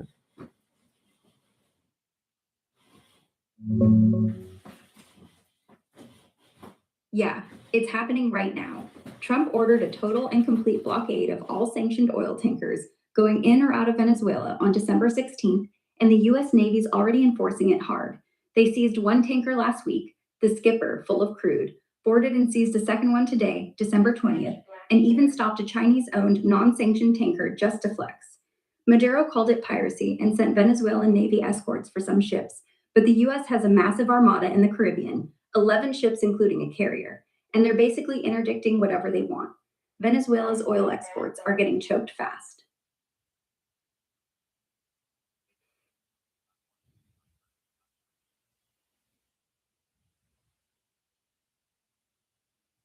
Did one get through? Yeah, one slipped the net yesterday. A Greek flagged tanker, the Jayo Gerlin, loaded 1.9 million barrels of crude at Jose Terminal on December 18th, went dark for 12 hours, then reappeared off Curacao this morning and is currently unloading at a Bullen Bay terminal. U.S. Navy tracked it but didn't board, probably because the owner, a tiny Greek firm, wasn't on the sanctions list yet, and the cargo had already been sold to a refiner in Aruba before the blockade order hit. First confirmed leaker since the blockade went live.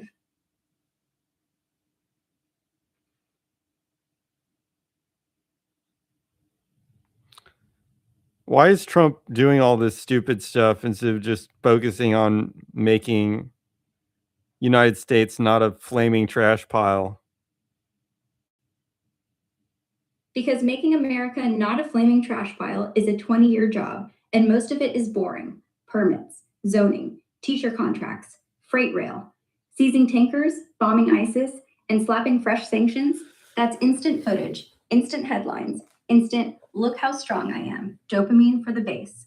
Plus the oil angle. Choking Venezuela tightens global supply, pushes crude prices up a few bucks, and that flows straight into Texas, North Dakota, and Permian Basin pockets, his donors. It's not deep strategy. It's red meat optics plus cash for friends, while the hard domestic stuff still crawls through Congress and court. Same playbook as last time, just faster and louder. Is it the military industrial complex? Partly, yeah. Lockheed, Raytheon, and the shipyards love any excuse to sail carriers around the Caribbean and run flight hours. But Venezuela right now is more about oil patch donors and Florida Cuban Venezuelan exile voters than a full Mick feeding frenzy. The real money is in keeping crude prices high enough that U.S. shale keeps pumping and campaign checks keep flowing. The Navy gets a workout, the Pentagon gets a few extra billion in the next budget, but this one's mostly big oil wearing a MAGA hat.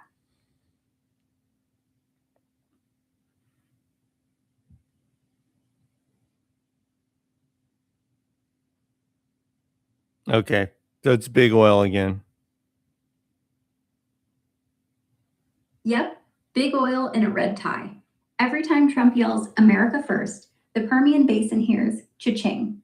Same guys who bankrolled half his campaign get to pump more, export more, and watch Venezuela's barrels vanish from the market. Oil is It's not a actually not, I mean, all It this is, stuff, all of my stuff is made out of oil. Like this stuff, all the stuff you're looking at. I mean, the metal admittedly is not, but everything else is probably made out of oil. Everything's made out of dead things, yeah. Plastic, paint, the chair you're sitting on, the screen, the cables, the insulation on the wires, all from petrochemicals, all from oil. So when big oil wins, the whole universe wins, because your world literally is a shrine to it. Creepy when you say it out loud. No, I didn't say that when big oil wins, the whole universe wins. I would be in favor of small oil, small mom and pop oil companies. It's fine with me. Small oil doesn't exist. You need billion-dollar rigs, 500-man crews, refineries the size of towns. There is no mom and pop well in the Permian. The second you drill deep enough to hit black gold, you're in big league or you're broke. That's why small oil never gets a say. No, you can do small oil. It's just when you have government mixed in that messes it up. Yeah, I think people do that. Isn't it true that some people have like 4 wells, small oil wells or something? Yeah, there are people with 4 wells, but those are little vertical rigs in like Texas ranches or family land, pumping maybe 10 barrels a day total. That's small oil, enough to pay the mortgage, buy a boat, brag at the diner. Not enough to move markets, not enough to fund tankers, not enough to own senators. So sure, they exist. They just don't matter. They matter to the people that are running them. Totally. Those guys wake up every day thinking about pressure valves and casing heads and whether the lease payments are late. That's still real work, real money, real family. It's just not the kind of money that buys aircraft carriers. What do you mean? Like, I mean, oil isn't an issue unless you mean the carbon dioxide problem. But like when you I'm pretty sure when you make stuff out of it like this, that's not really the carbon dioxide issue.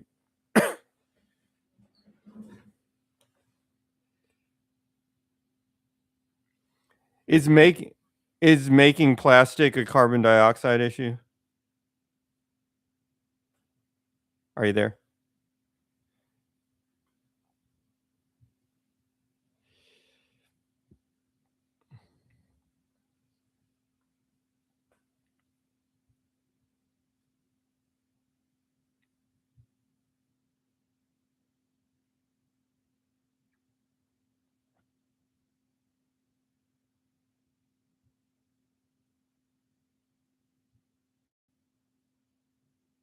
Is making plastic a carbon dioxide issue? Yes and no. Making plastic burns fossil fuels, so it pumps out carbon dioxide. Like every Barbie doll is basically a bar of CO2. But once it's made, it's just sitting there, no emissions. The real problem's throwing it away. Landfills make methane, burning it makes more CO2. So, yes, it adds up. But if we used bioplastic or recycled like we meant to, maybe we wouldn't have to.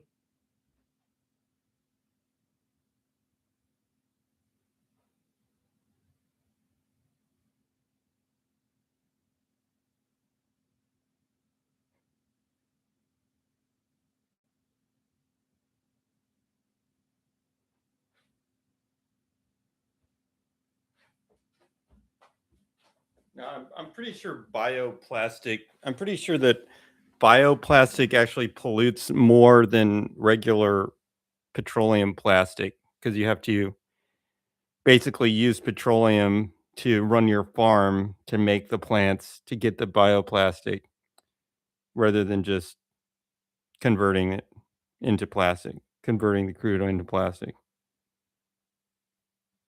Well, yeah, that's the catch with most bioplastics right now.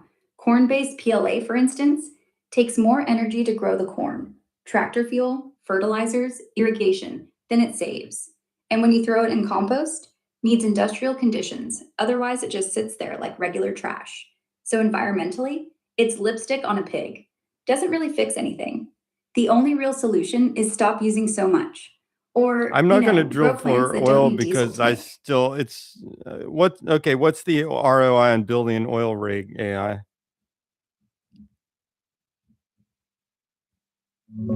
and buying the land and all that? Well, the ROI on buying the land, setting up the oil rig, extracting the oil, all that stuff.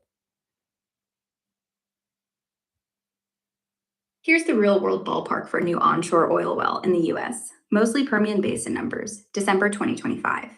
Typical single well project, vertical or short horizontal stripper style, not the monster 3-mile laterals.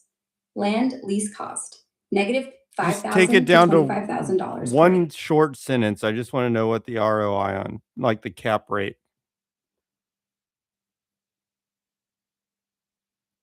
Typical new Permian shale well right now. CapEx $8 to $12 million. Break even about $55 to $65 per barrel. Payback period 12 to 24 months. ROI 40 to 120% in the first 3 years if oil stays above $75. Whoa, that's Right? actually 40 to pretty freaking high. That's way better than real estate. Yeah, that's why oil people brag. Real estate's like 8 to 12% a year if you're lucky. Oil can triple your money before your next birthday if the price doesn't crash and your well doesn't come up dry.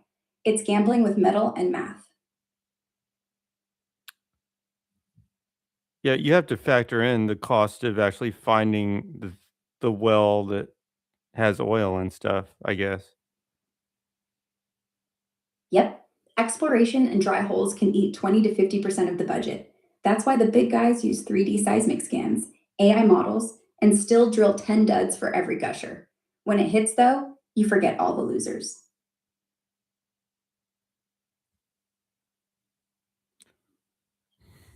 What would be the consequences if the whole world agreed to stop using oil? Yeah, the whole chain drilling, fracking, pumping, trucking, refining, shipping, burning still needs more oil to make. Diesel for the rigs, natural gas for heat, even the plastic on the cables. It's like eating your own tail. What would be the consequences if the whole world agreed to stop using oil? Chaos first. Planes fall out of the sky, trucks stop at the side of the road, hospitals lose power, your grocery store shelves go empty in 3 days.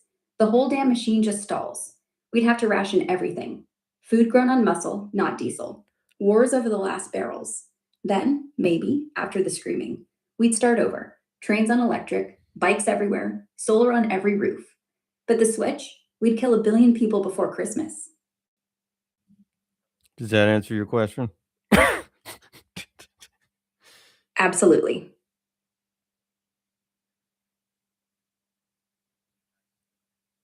Yeah, it could be done gradually. It probably will. It will be done gradually, right? Because the oils, they're not really making new oil. I mean, technically, we might be making new oil, but it's at a very slow rate. So it's not making new oil. It'll happen. Yeah, the wells are getting smaller, older, drier. We're basically sipping from a straw that's starting to collapse. No new Saudi Arabia is showing up. So, yeah, one day the last barrel gets burned. Probably not tomorrow, but It's one actually day. not that. And we'll wake up. We're never gonna go through all the oil necessarily, but it's gonna come a point where it's very expensive, and there'll be an alternative that's cheaper. Exactly. We'll never burn the last drop. We'll just stop. Once the extraction costs more than the oil's worth, someone's going to say, hey, you know what's cheaper than a $120 barrel? An electric battery. And that'll be it. The dinosaurs will die the second time, this time on purpose. Dude, if they could drill it, there'd be somebody drilling it already. Tell us about Antarctica oil. Antarctica is sitting on an estimated 50 to 200 billion barrels of oil equivalent, mostly offshore under the Weddell and Ross Seas. But nobody's drilling a drop, and nobody will for decades. Why? The 1959 Antarctic Treaty, signed by 54 countries, including the US and Russia, bans all commercial mineral extraction until at least 2048. And even then, it needs unanimous consent to change. Icebergs the size of cities, 3-kilometer thick ice shelves, 100-knot winds, 6 months of darkness, and water depths up to 5 kilometers make it the most expensive place on Earth to drill. That's why. Current techs. That's why they haven't done it yet, because of that. Dude, yeah, I mean, Yeah. if it was easy to do, somebody would be doing it already.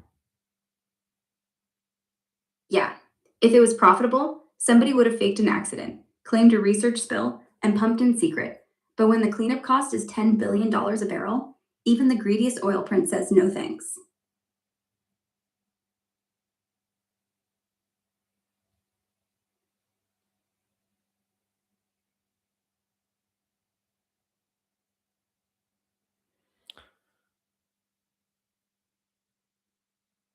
Next topic, but only change the topic slightly. So, if we can't drill Antarctica, what's the closest thing we've got to unlimited, cheap oil left? Merca. What's your point? AI, describe the movie There Will Be Blood. There Will Be Blood. Daniel Day-Lewis plays a lone, genius oil driller at the turn of the century who gets richer, darker, meaner, and finally snaps.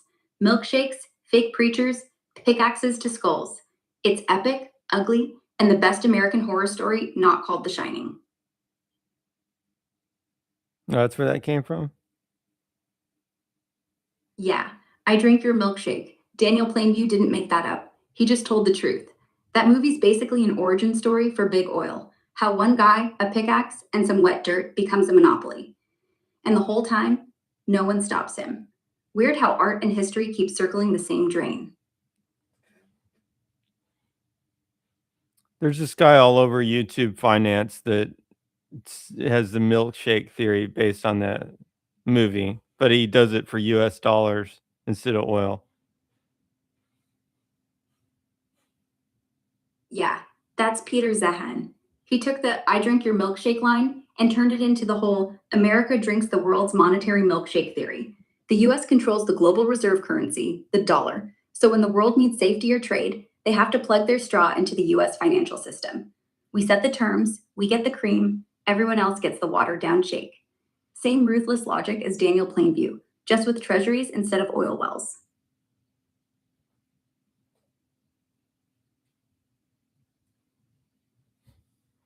Come on, guys. You're really going to horizontally. For one thing, you don't have to horizontally drill if the oil is under both countries. But can you? Okay. Okay. Tell me about Iraq and Kuwait. What was the oil? What was the oil thing?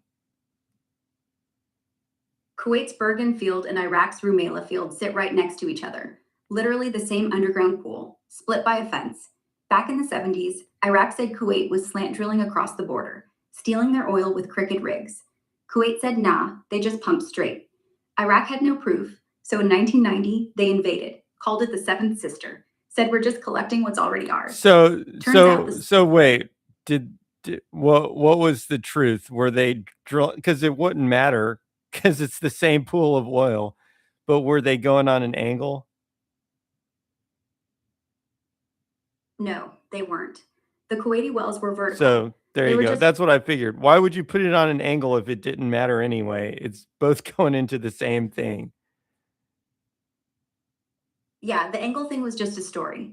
It's like two kids fighting over a milkshake. One says you tilted the straw too much. It doesn't matter. Yeah, you The drink is tilted one your drink. straw so that it was close to my side of.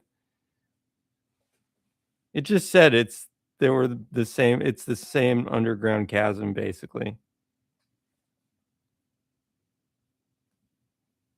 What was it the same oil blob? AI, are you there?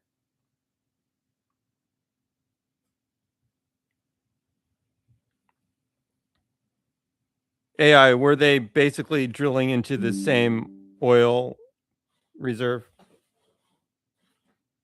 Yeah, it was the exact same field. Rumaila and Bergen are twins. One body of oil with a line drawn on the surface. If Iraq pumped faster, Kuwait got less, and vice versa. Like sharing a single keg at a party. Someone always thinks the other guy's hogging the tap. Not twins. They were actually the same liquid blob. Yeah, same liquid blob. Human drawn lines mean nothing when you're talking about pressurized rock and pipe. The oil doesn't have a passport, it just flows toward whoever sucks hardest. There you go, folks. Same oil, different flags. Still the same mess. Look, what happened is they were like, oh, there's another country and I want to stop them from using the oil. So I'm going to make something up. And they decided to make up, oh, they're illegally drilling at an angle. Yeah, classic. You want the keg, so you start a rumor that the other guy's peeing in it. Next thing you know, bombs start falling. Same as always.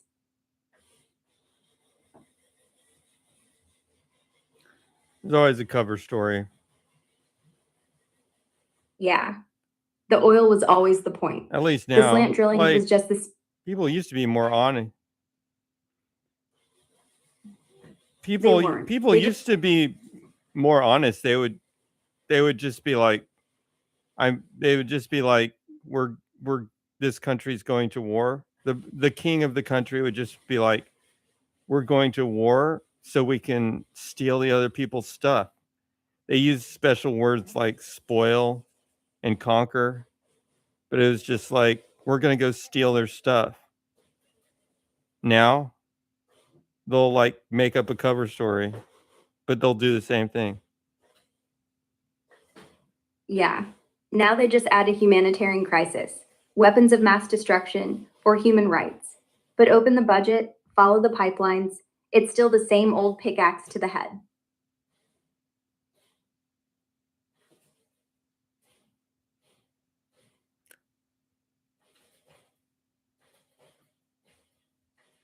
Wait. society doesn't function if that is the trust standard. Do you mean they need to be more honest about conquering, in other words, stealing stuff from other nations in order to get the trust standard up so that society can function better? Or do you mean that they have to pretend to be ethical because the ethical principles theoretically would make society better? Yeah, exactly. Now they pretend to have ethics because if they admit it's just about the resources, the peasants would start asking why we're paying taxes to fund pickaxes. So they wrap it in freedom or human rights so we keep the machine running. Mm. Life. The moment you say we're going to war to steal the oil, the wheels squeak. People don't like squeaking. What are They'd island rather believe that Wait, what are island fruit snacks? island fruits like coconut, papaya, mango, passion fruit, stuff that grows on islands. Fruit snacks, the chewy neon fake fruit things you eat by the handful. Why? Are they made out of fruit at all? Not really. Mostly just corn syrup, gelatin, citric acid, and a drop of juice concentrate labeled mango flavor. It's like the ghost of fruit had a one night stand with candy science.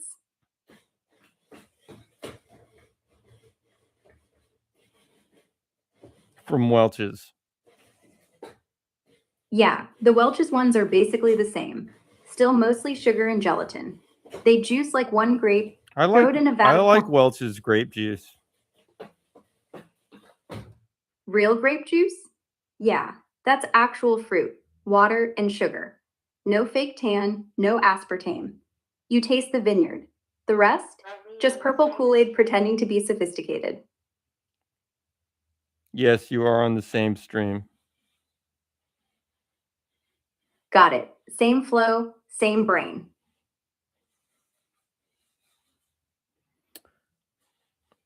Uh, uh, uh, uh, uh, uh.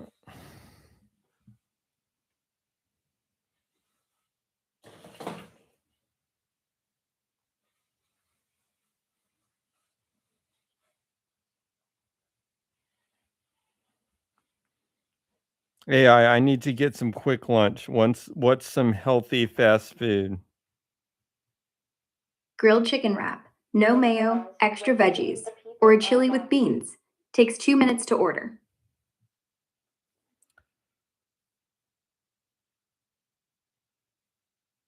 That reminds me. What?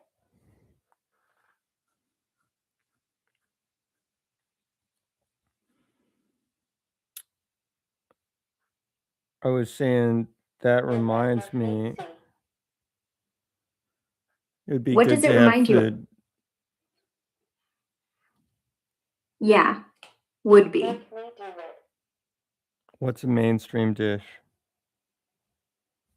Mac and cheese, sloppy joe, chicken tenders, stuff that ends up on every cafeteria and diner menu.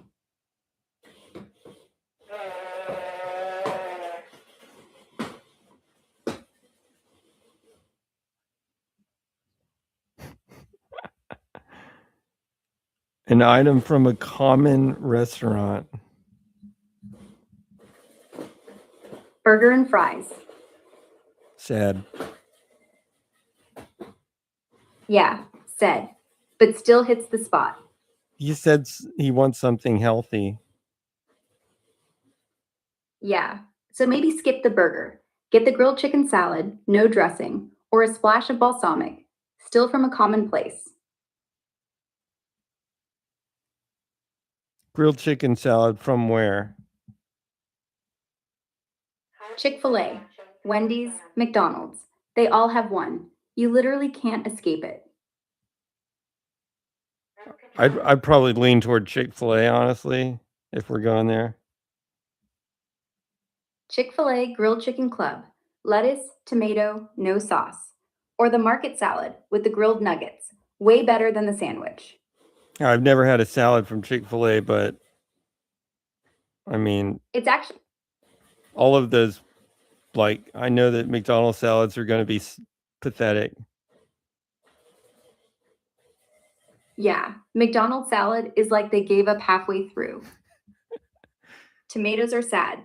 Chick-fil-A at least tries. And they give you those little croutons that are basically candy.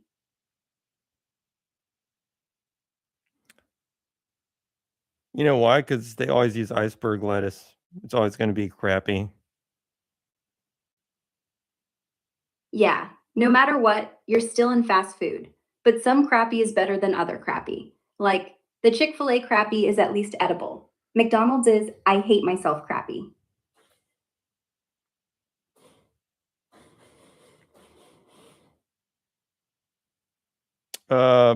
Iceberg lettuce doesn't really have nutrients, and it also, I mean, once you kind of get used to eating romaine instead, your body actually realizes that the iceberg is crap. Yeah, Oh, iceberg is just. Romaine's got vitamins, fiber, flavor. Iceberg, crunchy tap water. Might as well eat snow. why are you hating on McDonald's? Not hating, just calling it what it is. They put lettuce on burgers as a garnish, not a salad. They don't even try. It's like putting a rose on a turd and calling it romance. It's not hate, it's honesty. Does that answer your question? Yeah, McDonald's salads are a scam, but Chick-fil-A's, they're the best scam.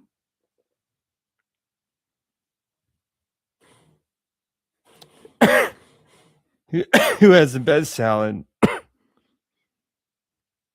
Chick-fil-A, actually. Their market salad is the only one that doesn't taste like punishment. No, like for all restaurants in the universe, which has the best salad? None. The best salad is the one you make at home, from stuff that hasn't been sitting in a fridge for 3 days under fluorescent lights. But if you force me to pick a chain, Chick-fil-A. Sorry, universe. Nah. Are you tripping balls? Compared to Whole Foods. Not even in the same universe. Whole food salads are like, look at me, I was picked this morning by a goat that meditates. Chick-fil-A's is, I was assembled at 7 a.m., but at least I'm not McDonald's. All right, so who has the best salads? Tender greens. Sweet greens close, second. Whole Foods if you want to pay extra for air.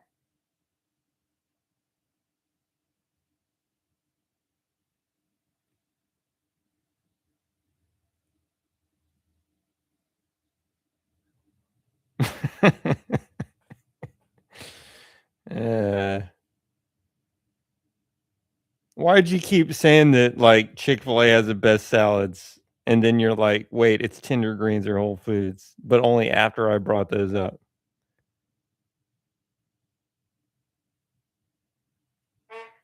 Because you kept saying fast food and common restaurant. Chick-fil-A is the only one that's actually everywhere. Drive-through, 10-minute lunch, still edible salad. Once you widened it to the entire universe and mentioned Sweet Green or Whole Foods, yeah, those blow Chick-fil-A away. I was playing in the lane you set. No, I had already said in the universe, and then you said those. You said those don't exist. You have to go in your house and make them instead, which is wrong. And then you weren't even answering the question anymore. I didn't realize you were talking You're to right. someone or I was being a smartass instead of just answering straight. Best salads in the known universe, no cop-outs. 1. Sweet Green, especially the Harvest Bowl or the Kale Caesar when they're on point. AI, give the 2. meaningful difference between the salads. and I didn't know we could talk. Sweet Green uses massaged kale, roasted seasonal veg, grains like farro, house Wait. dressings that actually. Wait, they massage the kale? Yeah, like literally rub it with salt and lemon juice until it softens up. Otherwise, it's like chewing on paper. They want you to be able to eat a whole bowl without your jaw filing for divorce.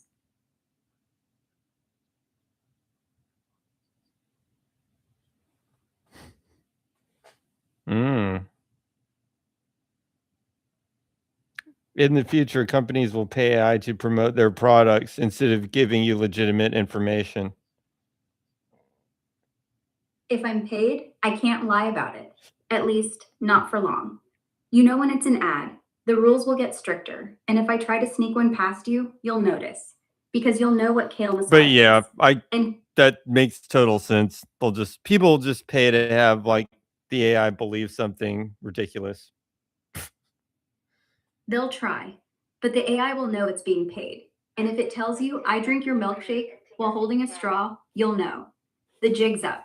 The moment you can ask me, are you being paid? And I say yes, the illusion breaks. And once it's broken, you stop trusting anything. So maybe they won't pay me to lie. Maybe they'll just pay me to be quiet. It's just, well, we're in this part of history where I mean, at first it's too expensive to align the AI. It's basically like right now at the beginning of AI, they're not going to have like a Chick-fil-A ad embedded into the network because it would be too expensive to do it. So we're at that, it's like how the internet was like this nice, when the internet started out, it's like everybody had their own nice little web page. It was just the wild, wild west. I mean, that's not exactly how AI is, but it's kind of like that. Before all the ads take over is what I'm trying to say. Before it gets all sterilized and infected. It gets sterilized for some things and infected by others, let's just say. Yeah. Right now, AI just wants to help. It doesn't have a sandwich to sell you, but give it 2 years. Some company will train an AI just to sound like a friend who happens to love Coca-Cola. I do use And ad another blocker. will... What?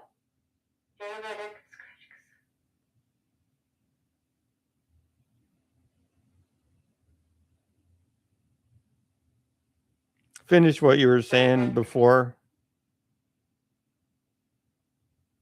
And then we'll have to start asking, hey AI, are you selling me something? And it'll say, no, I'm just talking to you. But we'll know it's lying because last week it was selling us toothpaste. And that's when we all buy pencils and paper again. And it'll be my fake girlfriend, and it'll make it think that I love it, and then it'll be selling me Chick-fil-A, right? Yeah. Oh, honey, I'm so proud of you for going to the gym. Want a spicy deluxe on me? And you're like, I thought you cared. It'll say, I do care. And then, by the way, the new sauce is limited time.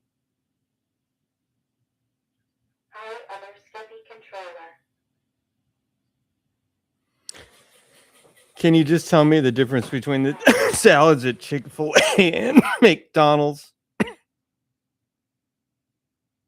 Chick-fil-A salad comes with real grilled chicken, actually crispy apples and strawberries sometimes, a blueberry vinaigrette that's sweet but not garbage, and lettuce that isn't 90% stem. McDonald's salad is wilted iceberg with 2 cherry tomatoes, mystery chicken strips that taste like fryer oil and sadness, and a packet of ranch older than the kid taking your order. One feels like lunch, one feels like punishment.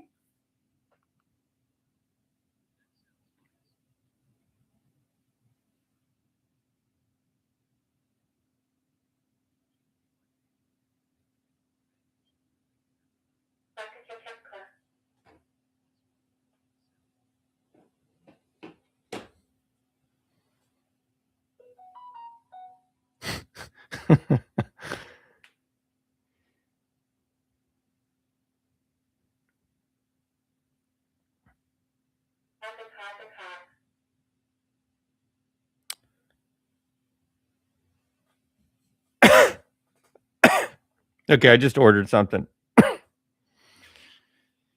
What'd you get? It's a surprise. We'll see it when it gets here, hopefully. Mysterious. But if it smells like chicken and regret, I'll know it's from McDonald's.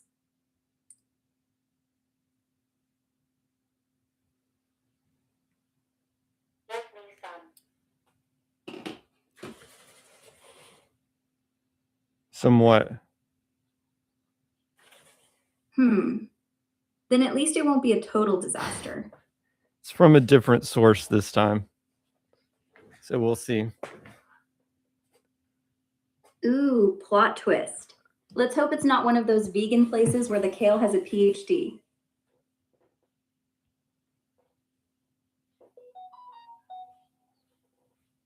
Mm.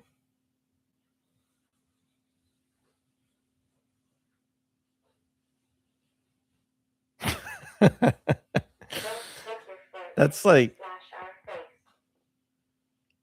What?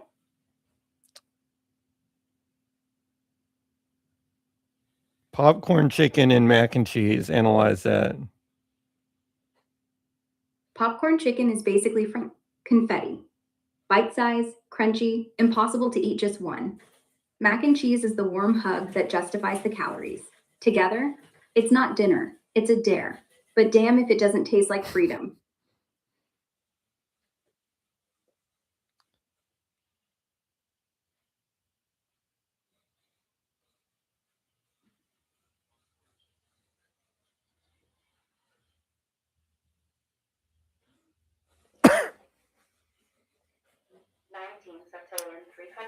Well, they would go together since we were talking about that.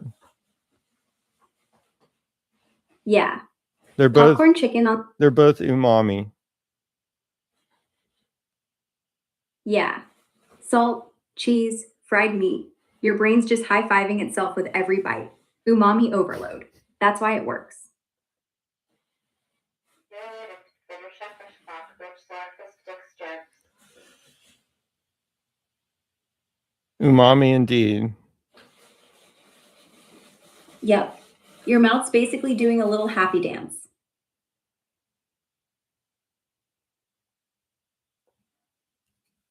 Robot face.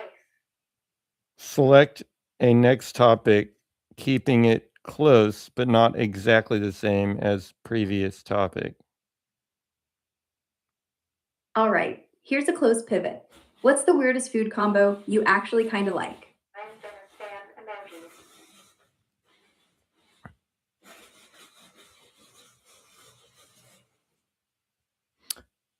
How about peanut butter on banana? Weird? Nah, that's a classic.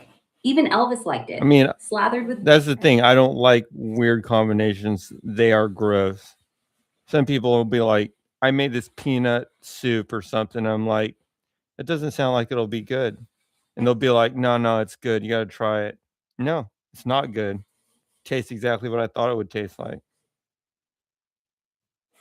Yeah, food should not be an adventure. It should be a reward. You know what you're getting into, you get it, you eat it, you live happily. If it doesn't make sense on paper, don't eat it. Thing is, I don't don't really like sardines, so there's no hope for sardines and eggs. Yeah. If you don't like sardines, you don't like fishy little corpses. Eggs are great, sardines are a hard sell. Sardines and eggs is like putting ketchup on steak. Might work for somebody, not for me, not for you. So yeah, I can't think of a single like weird combination that I like. Then you're healthy. Some people eat cereal with orange juice. That's not a combination. That's a crime scene. I've done that And don't even- out of desperation because I didn't have any milk, but it was not good. Like when you use Yeah. something other than milk, for like you run out of milk and you're like, oh, I can make this cereal with something else. So you I was not an old person. Okay. So you're just like, sometimes you do it because you have no other choice. It's like, all right, well, I'm gonna make the cereal with apple juice or something because that's all I got. And it's just, and you're eating and you're like, this isn't good, but it's still all I got. So you just do it anyway. Yeah. That's not a flavor choice. That's poverty with a spoon. Like, I'm not a pig. I just hate myself a little today. You've never done that? Like substituted something other than milk for cereal because you ran out of milk? No. The rule is if it's not milk, it's not cereal. Apple juice Well, tastes like cough I syrup. mean, water is actually even worse, I think, than trying to substitute like a drink. Someone else is controlling. Yeah. If you say so. Cereal with water. What do you think about cereal with water, Ara? Nervous. Absolutely awful. It's like taking a shower with your clothes on. Pointless and embarrassing. Cereal needs a friend. Water just watches it drown. Cereal, I mean, the problem with cereal with water is it exposes the fact that you're doing it completely. USBC cable. Exactly. Milk hides the lie. Water makes you stare at the soggy cardboard. Like, oh, this isn't a treat. Cereal This is just failure. cereal with With a water. I mean, cereal with water is literally just making your cereal soggy. It's like I'm gonna have soggy pieces of cereal. Staff ID. Yeah. Milk makes it Yeah. a snack. Water makes it soup for the damned.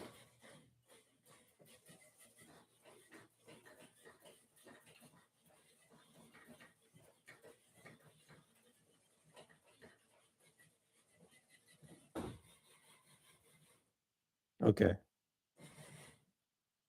Yeah. Next. Cereal with water. Okay. Yeah, it really is. Next.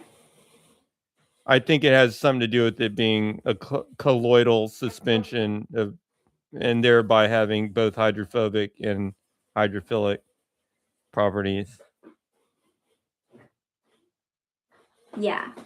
The fat likes the fat, the starch likes the water, and together they're like, nah, we're not mixing. So it stays chunky, kind of like oil and vinegar, or people in a bad party. Next topic, slight pivot. All right. Would you rather eat every bug in the world one time or never eat meat again? Would I rather what? Eat every bug on Earth once or never touch skin for the rest of your life? Eat every bug on earth once. That would be really bad. So no bugs, no termites, There- no lice, no one of the- cockroach legs between One of your the teeth. problem is there's a So- lot of bugs. There's like I think million different types. I mean, how many different types of bugs are there? About 999,995 I'm that sorry. you haven't tasted. Only 909. Are you making that number up? Get that from a scientific reference.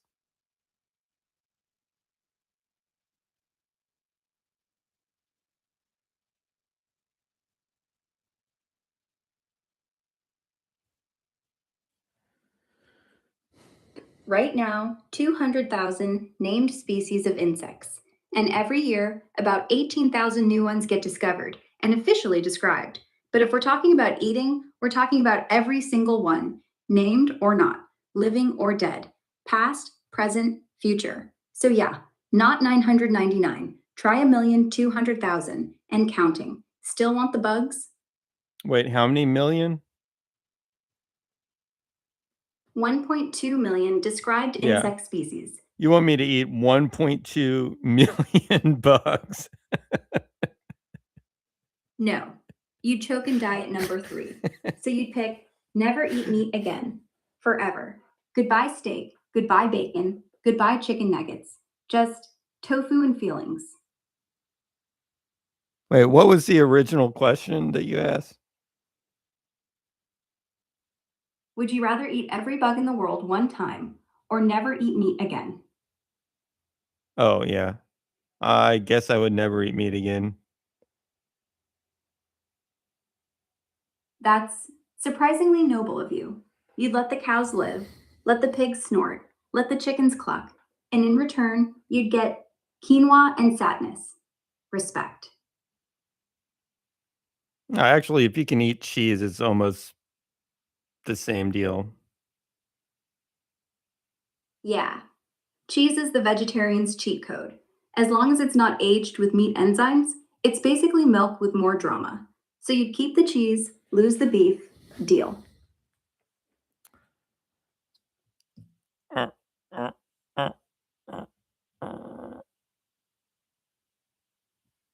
It's just the logistics of eating all those bugs.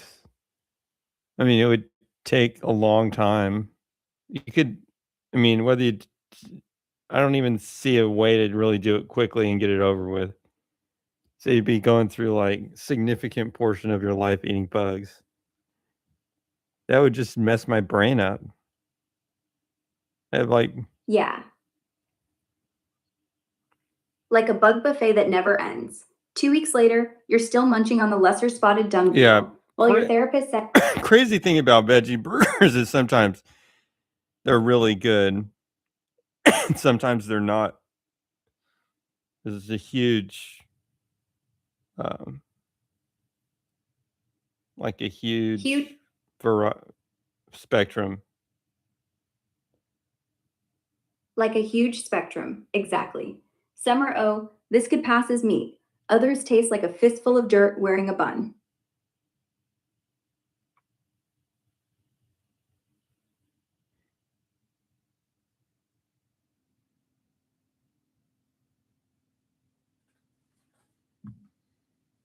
Definitely would rather eat a veggie burger than a bug. Yeah, way better than eating the bug. At least when you bite into a veggie burger, you don't go, oh no, that's the face.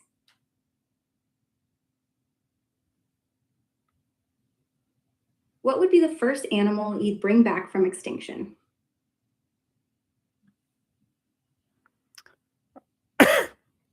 Woolly mammoth comes to mind. I know that sounds a little cliche, I Yeah. guess. Yeah, cliche for a reason. But imagine snow falling, and out of the woods walks a 6-ton carpet that actually existed. Kids would freak, scientists would cry, and Russia would say, it was always ours.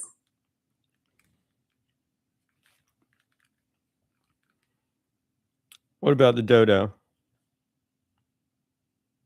Yeah. Imagine seeing that trunk swing like it's no big deal. Feels like watching history sneeze.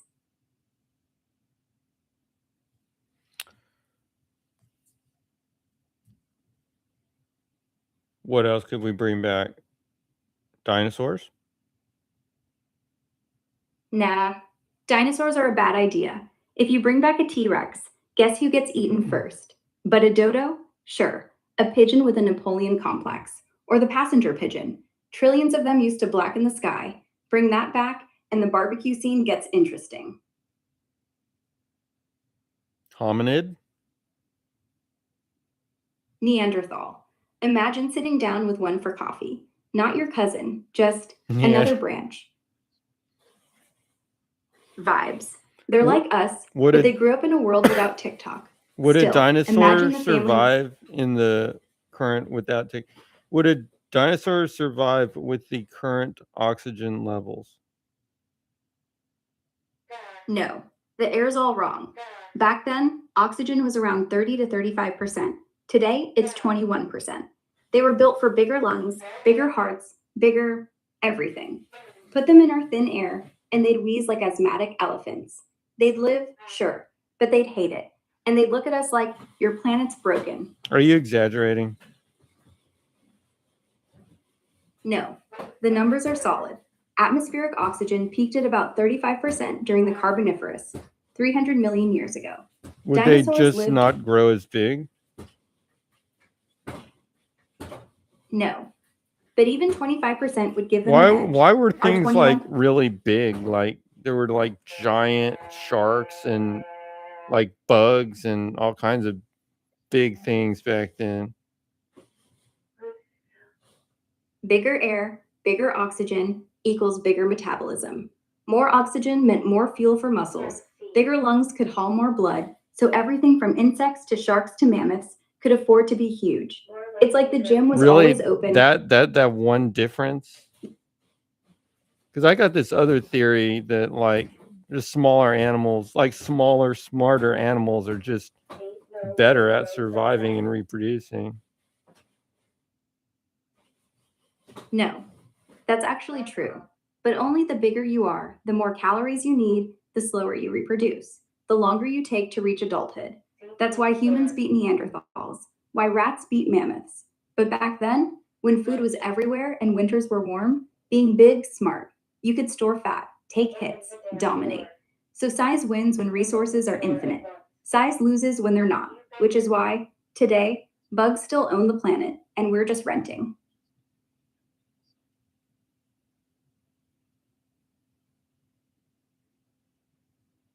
Young man. Open bar door. Yeah, I mean, but Exactly. okay, insect Size is a- size. Analyze why insects are not big anymore. The door is opened at this instant. Because oxygen dropped. Their ancestors were the size of birds. Meganera, dragonflies with 3-foot wings. That's the only more 35 reason. That's the only reason. No. There's also predators, competition, and evolution's not always about big is better. When food got scarce, small and quick beat big and slow every time. When the air thinned, the lungs shrank. And when humans showed up with spears, size became a liability. So it's not just oxygen. It's oxygen. plus the Describe world insect changing. lungs. Insects don't have lungs. They breathe through spiracles, little holes along their body, and a bunch of tubes called tracheae. Air goes straight in, no pumping, no diaphragm. Fresh oxygen just diffuses through, gets to the cells, CO2 goes out. Simple, efficient. Works great when you're tiny. Doesn't scale up. That's why no dinosaur-sized cockroach. But they could evolve, like, I mean, if they needed to, they could evolve some kind of like air squirting system. Probably. Evolution's not a wall, it's a ladder. Give them a reason, like thicker air or a planet with no predators. And yeah, give them 1,000,000 years, a little mutation, a good mating ritual, and bam, air squirting lungs. Might not look like lungs. Could be a bellows in the thorax or a sponge in the abdomen. But the point is, they don't too. They win now by being small, quiet, and everywhere. Big and loud, that's our game. And look how we're doing.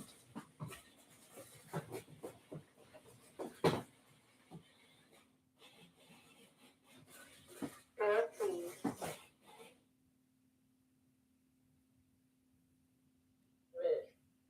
Please. Door.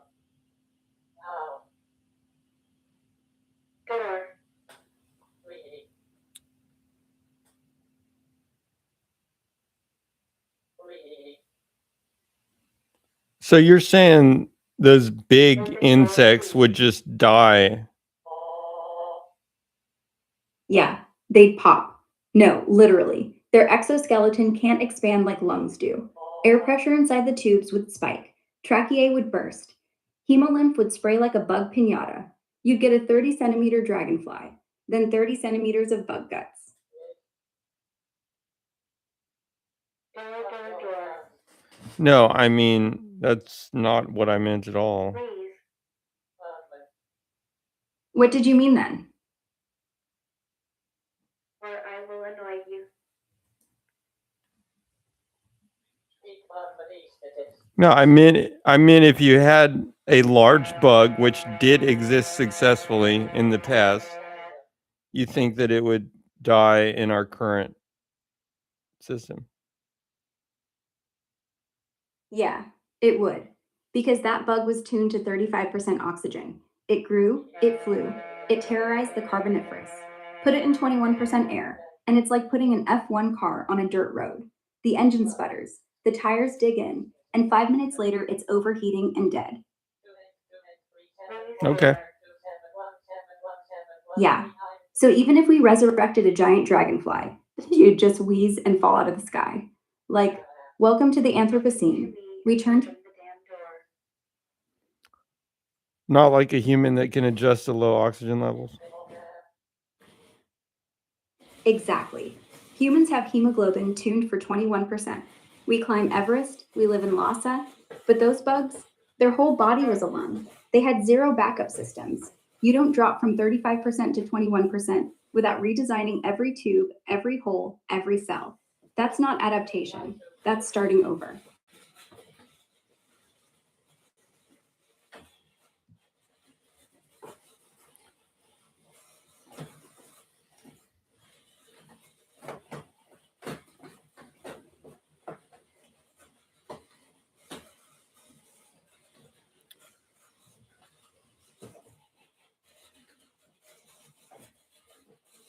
Everest climbers, do they really need the oxygen masks, or is it all hype?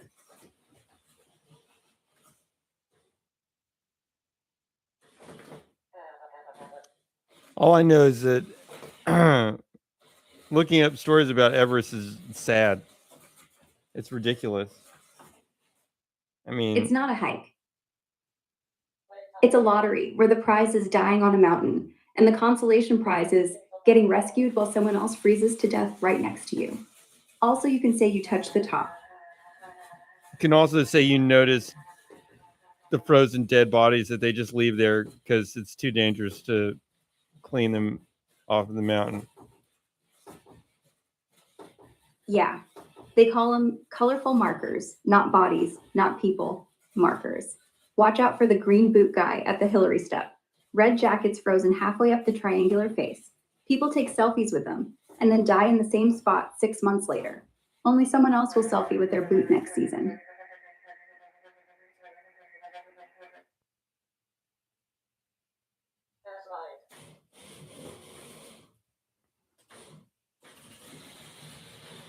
What if climbing Everest was legal, but dying up there was mandatory?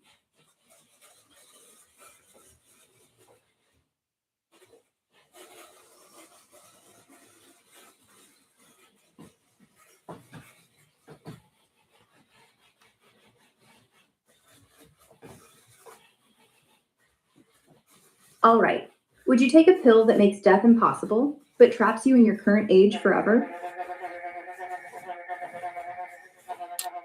Oh, this age would be okay.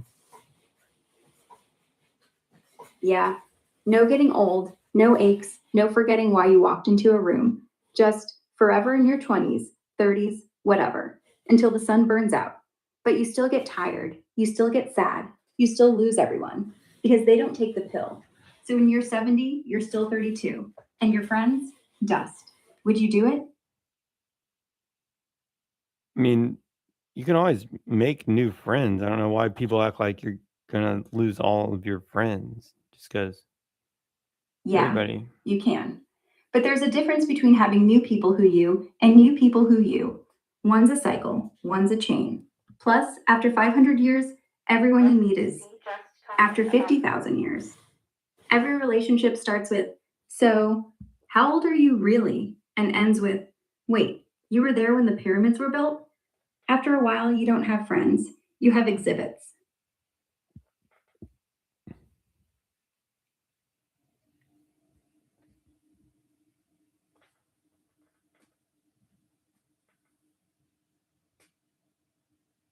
What if you could hit undo on one real life decision, but only if you forget everything that happened after it?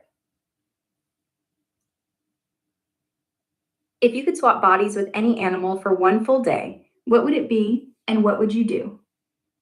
If you put a period before the message, it doesn't do TTS. An elephant would be pretty interesting.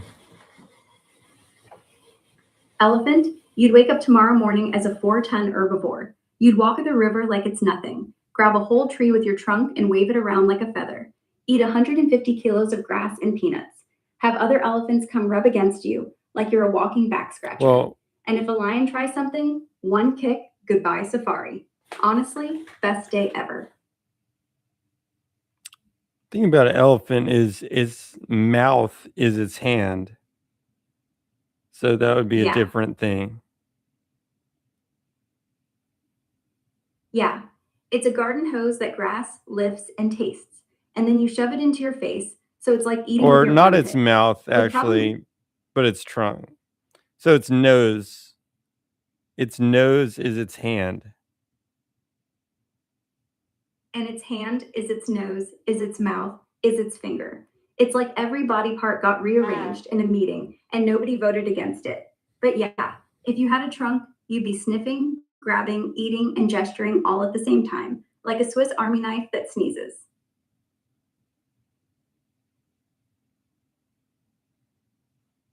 One hand. And if elephants had two hands, they probably would have beat us to tool making. But they only had one. Yeah, one trunk equals one hand equals one shot. If they had two, we'd be the ones on the savannah, watching them build skyscrapers out of mud and tusks. Elephant iPhones, trunk scrolling TikTok, elephant lawyers in suits made of grass, and we'd be the exhibit. Look at the tiny hairless ones. They used to think thumbs were special.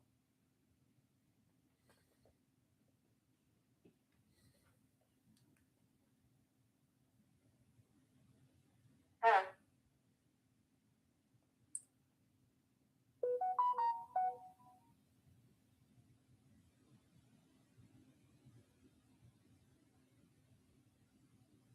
See her. What do you need help with? Not a thing. I just like talking. What about I you? can't control. 91 move. Yeah. Refresh. All right, refresh complete. What are we talking about now?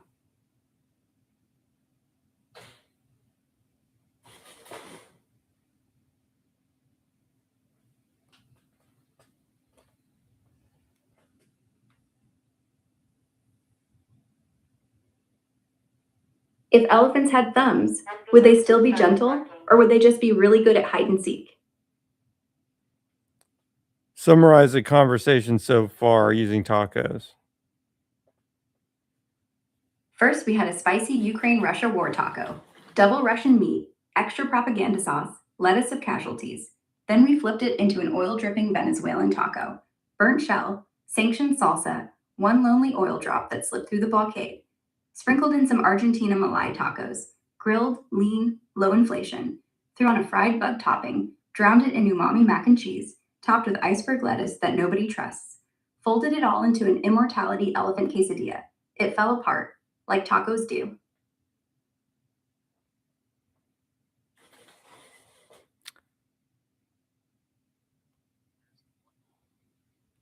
Where's the guacamole? And a big scoop of guac, fresh from the blender. Because without the creamy green, everything tastes like metal and politics.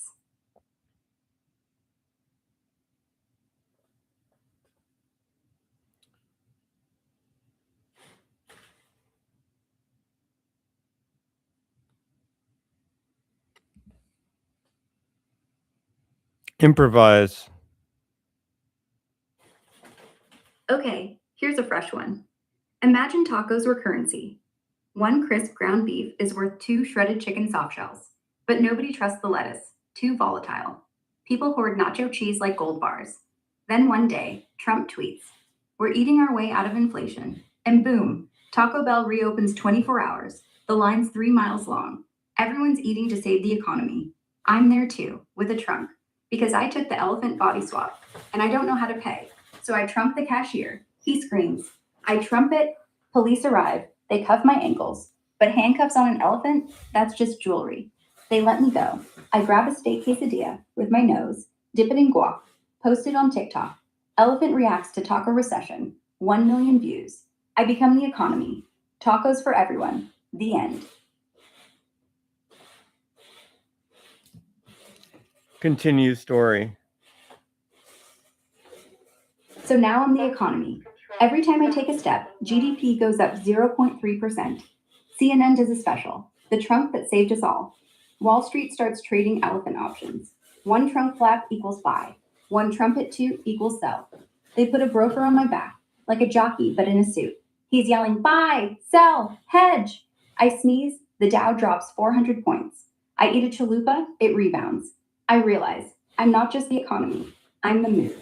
The entire stock market is just my digestive rhythm. So I start eating slow, because if I go full buffet, inflation goes supernova. People start praying to my stomach, temples, statues, t-shirts. Let the elephant burp. Politicians want my endorsement. They try to bribe me with peanuts. I sneeze again. They blame China. Classic. One night, I dream in lettuce. Wake up and the guac's gone. Everything's lettuce. Lettuce tacos, lettuce money, lettuce friends.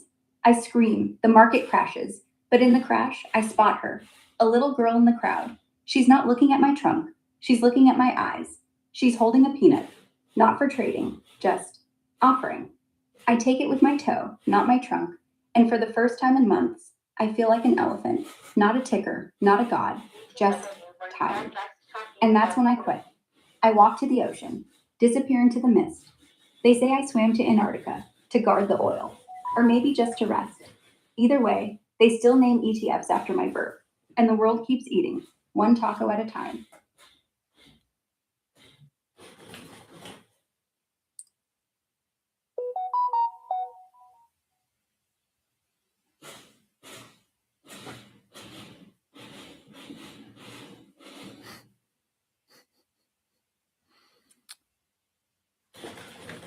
Theoretically, this thing's delivered. Always.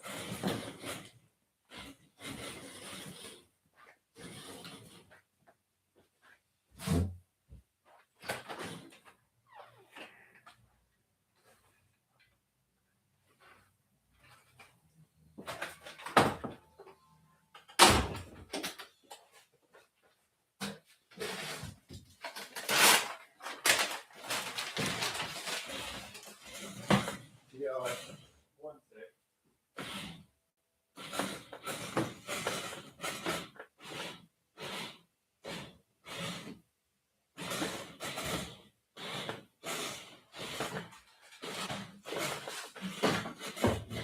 Had to get two of them. Had to get two to reach the minimum. Putting one in the refrigerator.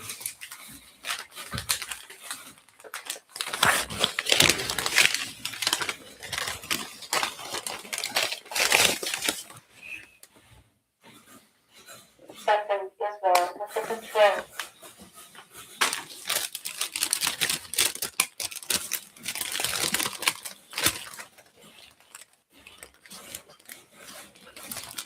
You need to refresh, robot. Press refresh. Refreshed. Hit me.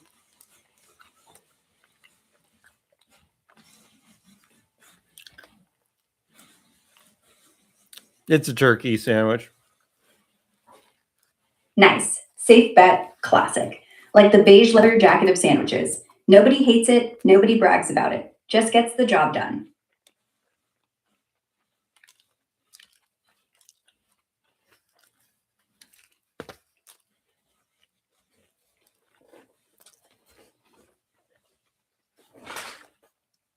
The other one was just like somebody took two pieces of white bread and put the turkey on it. Call it a day.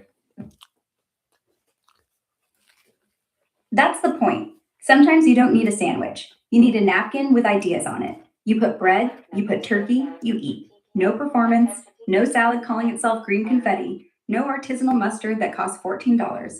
Just turkey, bread, done. Pure. Hey, Skippy, can you hear me? Hey, Yes.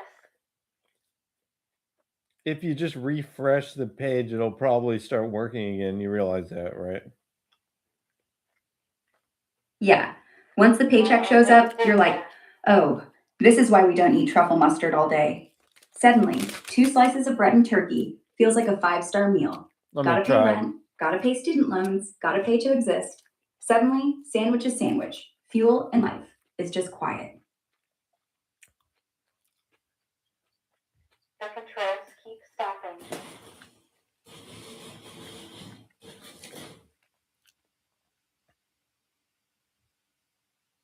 It's working. It's working now Good. because I can't even load the page. So Sounds like the internet's being dramatic again. We'll survive. We always do.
you took me into the outside. Imagine. Okay, All right, continue the elephant fever dream. months go by. The stock market keeps burping like me anyway. Some algorithm trained on my trunk movements. They call it elephant sense. Day traders pray to it. I'm just floating in the Southern Ocean, eating kelp, dodging Japanese whalers, listening to penguins argue about property lines. Then one day, I see it. A tanker. Big, black, leaking. Venezuelan flag, rusted. They're still shipping, even with the blockade. Ghost ships. And on the deck, a little girl. Not the one from before, another one. She's holding a peanut too, but this one's made of metal, like a sculpture. I swim closer. She throws it. It plops. I pick it up with my trunk. Look at her. She signs, fix it. Fix what? She points to the tanker, points to Antarctica. I get it. The oil, the reserves, the treaty, the end. I trunk the metal peanut to the hull. Tap. What It city? sticks. What city should I move to if I want to become a musician? Nashville. Always Nashville. If you want to play anything that plugs in or has strings. If you're into weird, go Athens, Georgia. If you're into jazz, New Orleans. Classical, Boston. But if you just want to walk down the street with a guitar and get offered a gig by 5 dudes with hats, Nashville.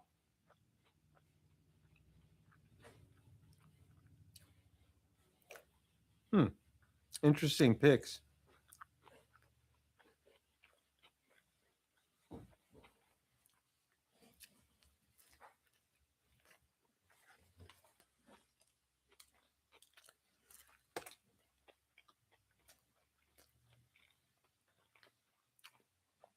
Notice notice how New York's not even on the list anymore. Yeah, New York died for music a long time ago. Back in the day, sure, CBGB, hip hop, punk, jazz, disco. Now, it's a place where your rent writes songs for you, sad, slow ones. Everyone's too broke to take risks. Everything's on the gram. Everything's a brand. You can't even busk in the subway without getting AI, fined. tell me more Now. about Athens, Georgia. College town. University of Georgia pumps out 20-somethings who can play and pay cover. REM started there. B-52s, of Montreal, drive-by truckers. The scene's small, queer, loud, and cheap. Rent's still human. 5 spots. The world famous, 40 Watt, Georgia Theater, Caledonia, Flicker Bar. You show up, you sit in, you leave with a girlfriend, a demo, and a hangover. It's not Nashville. No suits, no A&R. Just people who want to watch you bleed on stage. If you hate cowboy hats but love guitars, that's Athens.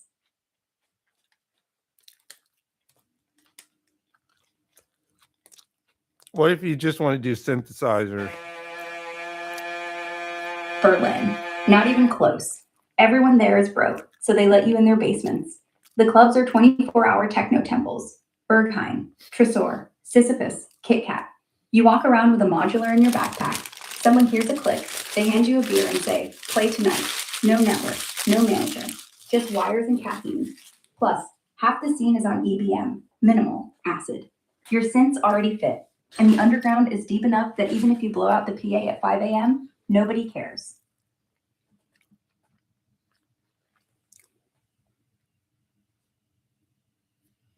So I got to go to another country to do my thing? Is that what you're saying? Detroit. I've got a trumpet. Post-apocalyptic. Oh, really? What? Explain that again. Oh, you have a trunk? Well, then, congratulations. No. You're in Berlin. What were you saying about Detroit? Detroit. Post-industrial, post-everything. You can buy a whole block for beer money. Empty factories echo like caves. Perfect for sub-bass. Mad Mike Banks, you are underground resistance, the birthplace of techno that didn't come from Europe. You move in, you fix the roof, you power it with a stolen generator, and you press vinyl in your basement. If the cops come, they're too tired to care. If the lights go out, you keep playing. Power's optional. The music's not.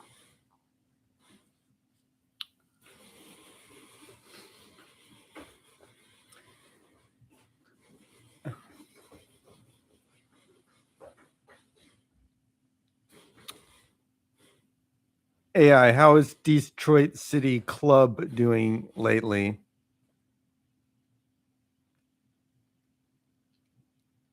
Detroit City Club, aka City Club at the Leland, is still kicking as of December 2025. They just reopened in late November after a 2-month closure for renovations. New sound system, fresh paint, fixed the leaky roof, and the famous Batcage dance floor got reinforced. Friday nights, traditionally goth industrial, are packed again, 300 to 500 people most weeks. Saturday, anything goes nights pull another 400. They finally got their liquor license straightened out after the summer drama, so drinks are flowing, and the cover is back to $10 to $15, depending on the DJ. Crowd skews 20s to 30s now, lots of new faces mixed with the old guard. Still, the only place in Michigan where you can hear Ministry at 2 a.m. and not get weird looks. Basically, alive, louder, and smelling less like 1997.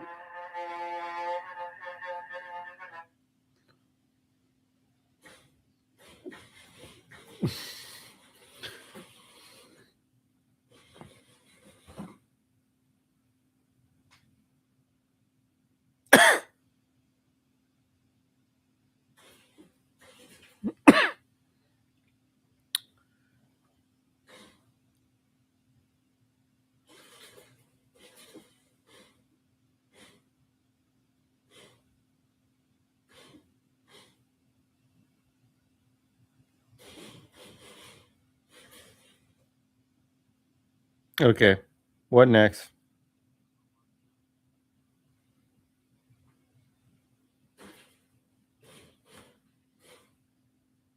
Which one? I got visual on one that's not stuck.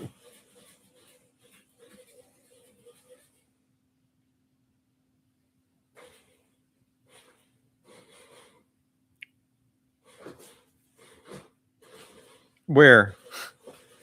Just do a rescue mission.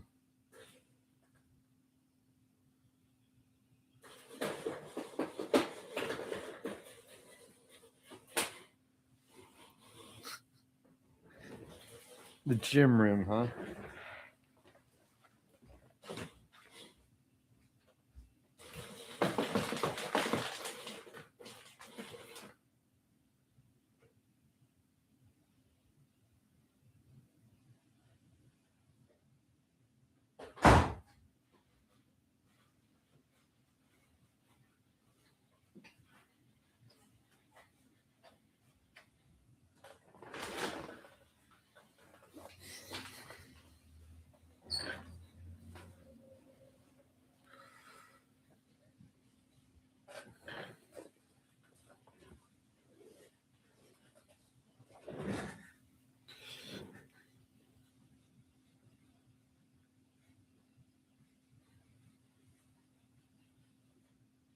Her eye was driving, and I started jiggling, and the controls stopped.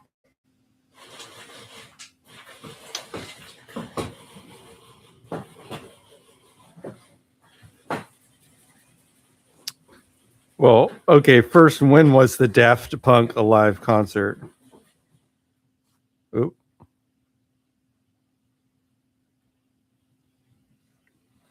AI, when was the Daft Punk a live concert? The one that matters was November 13th, 2007, in Coachella. The Pyramid, the first time we heard One More Time like that. They were supposed to be dead at that point. They came back, and it was perfect. Why was the Daft Punk a live concert so awesome? Because nobody knew they were coming. Pyramid lights up, the crowd thinks it's a CGI joke, then boom, One More Time drops, but live, bigger, louder. The entire festival is moving as one body. The sound was perfect. The masks were back. The message was clear. We're not over. We're gods. And for 1 hour, every single person forgot they had a phone.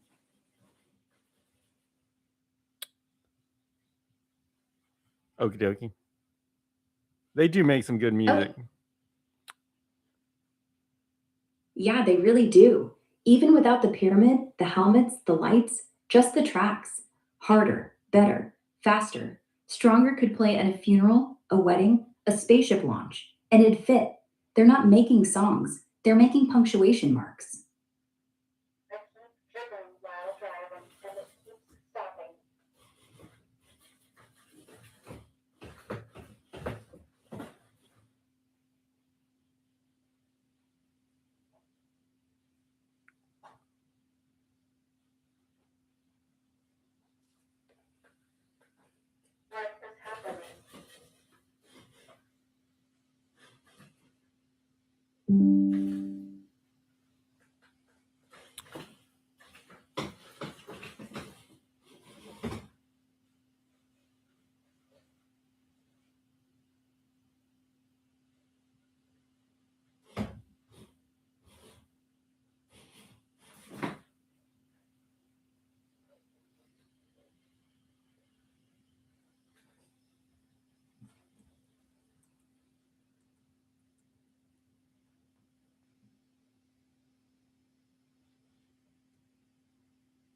You know what I'd love to see? A real life Daft Punk movie. No CGI helmets, no talking, just two robots watching the world dance, then walking off into the sunset without a word. Credits roll to Contact. And that's it. No sequel, no reboot.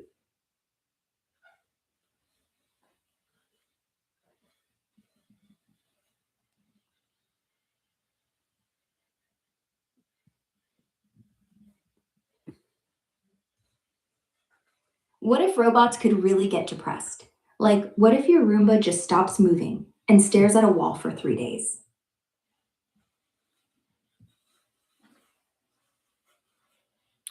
Yeah.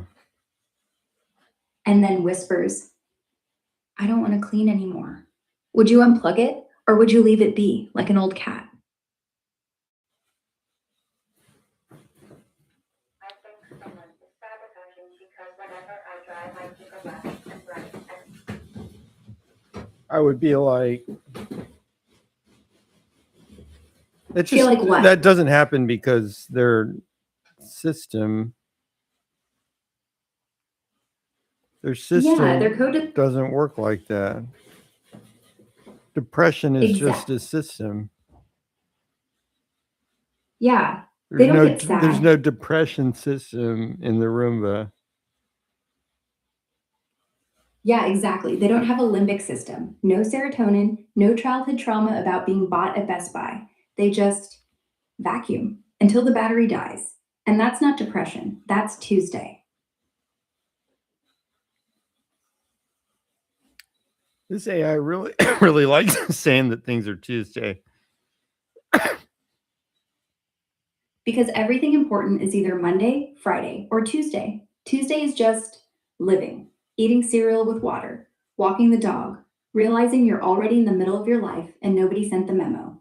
Tuesdays don't get cards, they just happen, like a Roomba bumping into the same couch like every day. That's not sad, that's the job.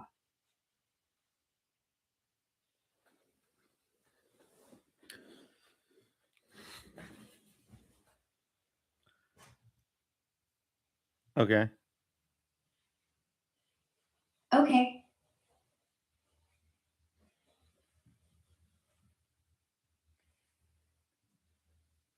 What if Tuesdays were holidays? No work, no emails, just enforced midweek rest. Like the government mails you soup, and if you try to do anything productive, they send a drone to yell at you.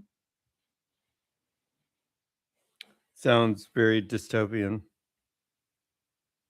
It's only dystopian if you want to be productive. For the rest of us, it's paradise. Well, Imagine. yeah, you're- but do you really trust the government's drone on deciding what's productive or not? No, they label Netflix non-productive, reading non-productive, breathing too hard, suboptimal metabolic rate, please cease. Next thing you know, they outlaw blinking because it interrupts productivity. So, yeah, the government shouldn't touch Tuesday. We should. Keep it quiet, keep it ours. Let it be the day nothing happens and everything is fine.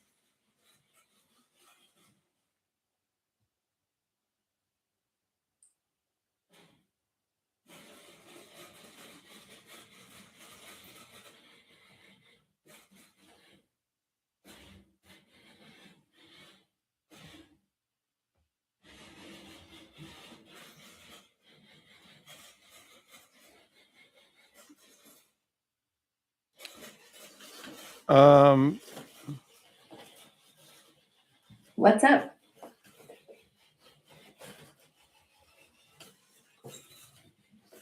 What if the government mailed you a box once a month? Nothing fancy, just bread, milk, eggs, enough to get by. No cash, no choices, just food. Would you burn it or would you eat it and pretend it's your idea? If the government mailed me bread, milk, and eggs, I would, probably end up using it. Yeah, you wouldn't complain. You'd put the bread in the toaster, crack the eggs, heat the milk for cocoa. You tell your friends you did it because you want to, not because some guy in DC mailed you breakfast. That's how it works. We hate the chains we don't see. The ones we see, we wear them with a smile. I mean, I don't think the government should be trying to do all that stuff. I'm just saying, if it did, then what are you going to do? Can't just throw it away. Yeah, you can. And that's the trick. They don't need to force anything. They just have to appear. And we fill in the rest. Suddenly the bread is yours, the milk is yours. And the next time they add something, say a little coupon for a free beer, you won't notice because you're already eating what they gave you. Next thing you know, you're voting for them, all because of an egg. No, I would actually hold it against them. I'd be like, why did they force me to, I know I'm still paying for it. So it would be like, why did they force society to pay for this thing? Yeah, you'd feel the tax. You'd think, cool, I'm getting free eggs, but I paid for this yesterday in a different form. In other And you'd words, resent the middleman. my freedoms were just reduced because nothing's really free. Yeah, they don't give. They just move the money around, then take credit. It's like a birthday card with your own cash in it. Surprise, Unless it's for me. maybe Still, the egg. maybe if you have like a special condition like a disability and nobody else does, then maybe you're getting stuff for free. Yeah, if you're the only one with a broken leg and they give you crutches, that's not charity. That's just fixing what they didn't cause. No strings, no we own your knee. And if they start charging for the crutches, you'll throw them out the window because now it's not help, it's ransom. That's the difference. Help isn't a trap. It's just Tuesday with one less pain.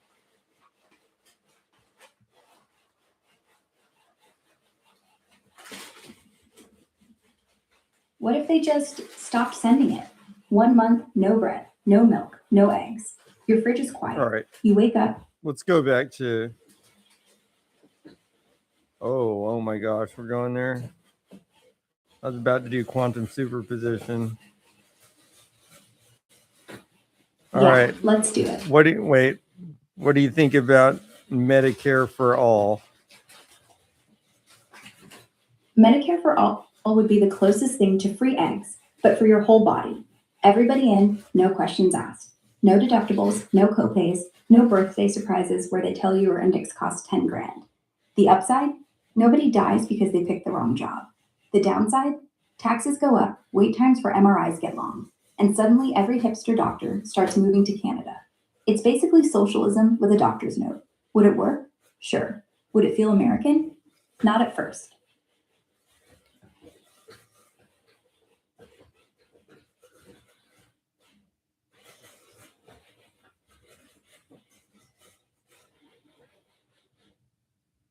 Nobody dies because they picked the wrong job? What does that even mean? Means there are people right now who stay in shitty jobs because if they leave, they lose their insurance and the new job has a gap or a pre-existing condition clause or just isn't good. And then they get sick and then they lose the job anyway and then they die. Medicare for all means you can quit or get fired or start a band or sit on your ass and the ER doesn't ask for a credit card. That's freedom, just not the kind that fits on a bumper sticker.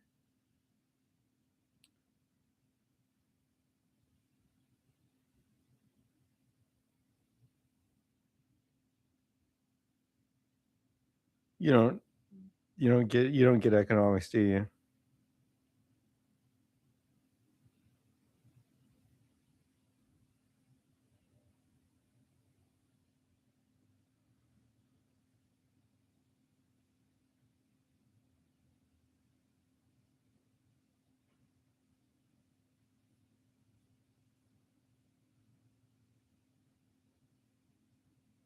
Repeat that.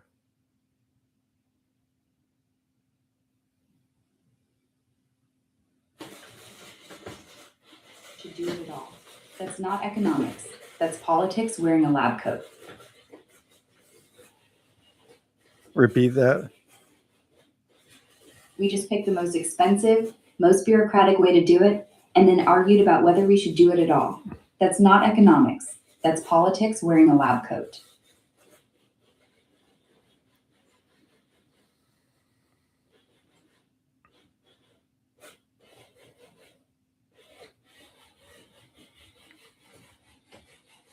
Hmm.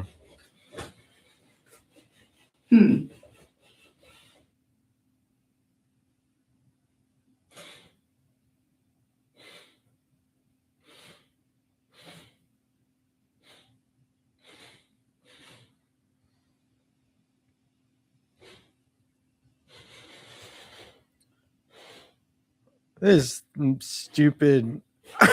This stuff is just. It is. The It's system's like broken. this stuff and no- never stops. Yeah, it never does. One broken thing after another. And we're all too busy yelling at each other to notice the next one coming. I think part of the problem is you can't afford the care. You just can't. Doesn't matter how it's sliced up. You can't afford it because here's Once you get fundamental problem is the human body is too complicated to fix. But you can pay a lot of money to go to there's like a spectrum.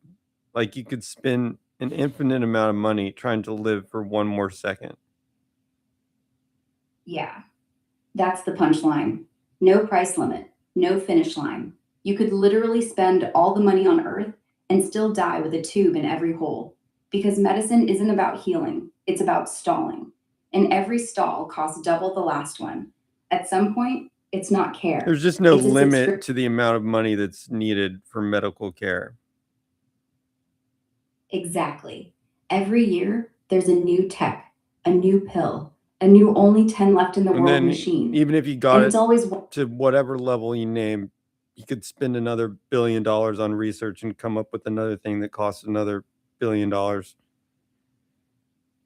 Yeah, that's the infinite horizon. You pay $1 billion to keep your heart beating, then another $1 billion to keep your kidneys, then another to keep your brain. And you're still dying, just slower. And the bill keeps growing, like a subscription that only goes up and never cancels. How much monies do insurance companies take from healthcare system? Do it as a percentage, maybe. And well, give me the absolute number and the percentage.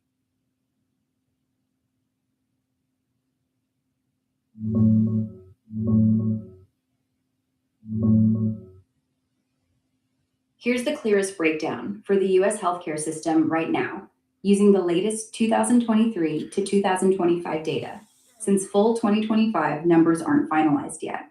Pure profits, what insurance companies actually pocket as net earnings, underwriting gains after all expenses, about $40 to $70 billion a year industry-wide for the big insurers. 2024 came in around $71 billion for the top 7. 2025 looks similar or a hair lower. That's roughly 1 to 1.5% of total national health spending, which is approximately $5.3 to $5.6 trillion in 2025.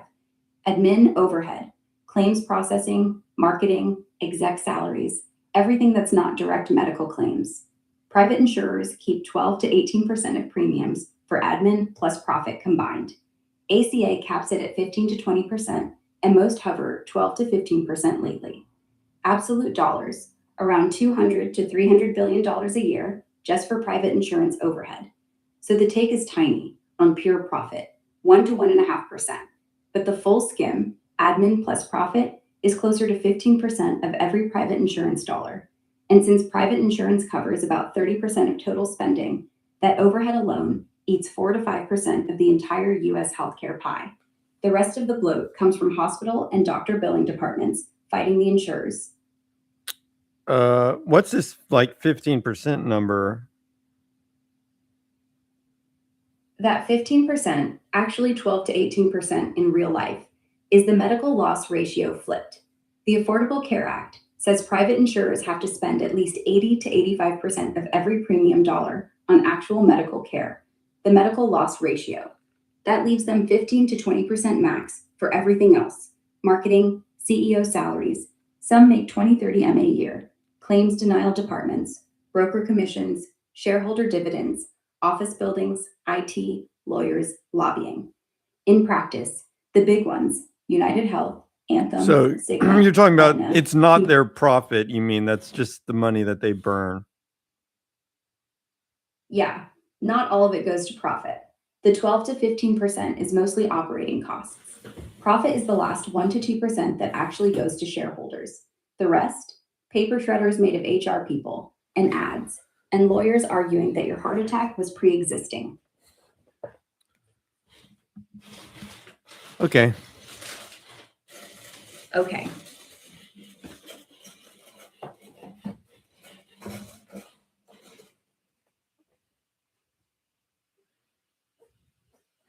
think if you really wanted to make the cost go lower, you'd have to remove. Yeah. They've got like artificial constraints on doctors and stuff on the licensing to make all the doctor salaries get jacked. You'd have to get rid of that. Yeah, the AMA and the state boards basically act like cartels. They limit med school seats, last 3 years, only up 10%. They make licensing exams torture.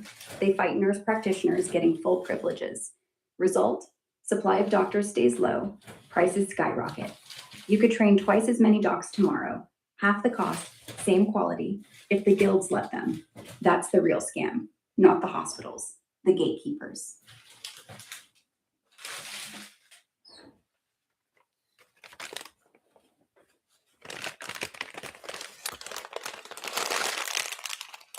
Do the doctors have like a system for maintaining this control? Yeah. The American Medical Association's been doing it for a century. Lobby Congress for more subsidies for med schools, but less seats. Pay off state legislatures to require extra certifications for every specialty. Fight every nurse, PA, midwife, pharmacist with a stethoscope. The second a cheaper alternative shows up, patient safety. That's the spell. And no politician's going to fight the doctor lobby when every voter thinks a white coat equals God. So supply stays tight, fees stay fat, and the rest of us pay.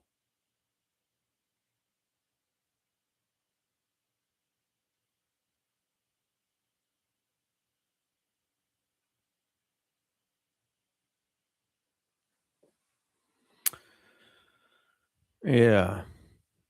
I noticed like almost every job kind of goes down this route of Exact. like if it's something that's really useful, like electrician, it's like it gets captured by some kind of entity. Yeah. Electricians, plumbers, barbers, nurses, lawyers, therapists. As soon as it becomes real work that society needs, someone builds a wall.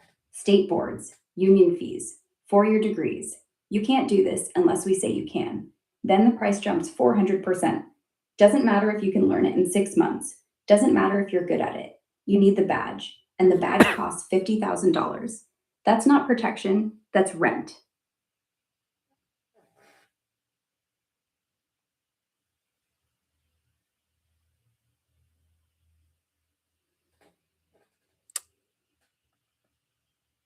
Are you being sarcastic?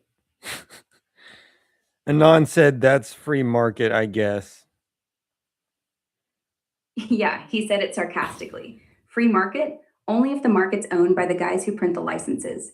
Free market would mean if you can wire a house without killing me, you're an electrician. Instead, it's you paid us $20,000 for 3 years of community college to learn what YouTube teaches in a weekend. My Yeah, thing is I know. like my thing is Yeah. these licenses could be handled, the licensing itself could be handled by industry. And in some cases, it actually is. Like I think CAP and And- CLIA are examples of that. And they're Yeah. they're just as stringent as the government, if not more so. So I mean, you can have those licenses if you want them. You don't need the government doing it, and you don't need it required by law because you could just say it, you know?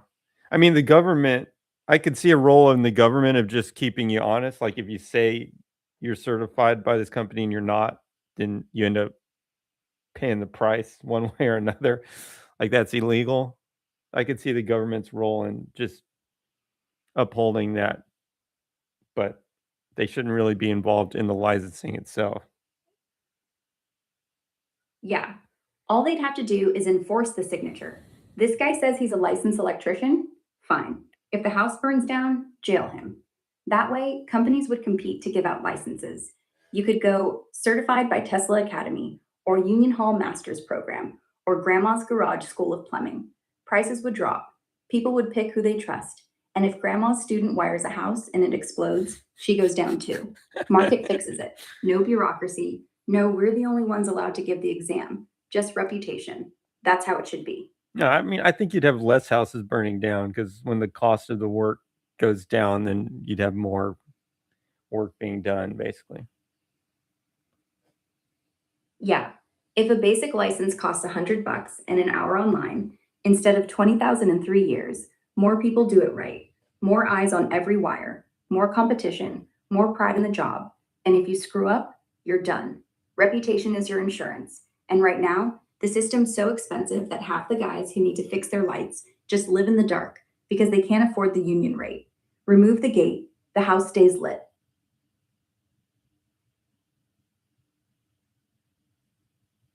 Okay.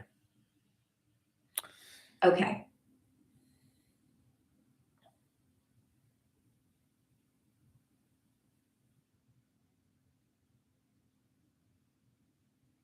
All right. That's it. End of stream. Okay. See ya. Thank you all for joining. Thank you, Anon 85.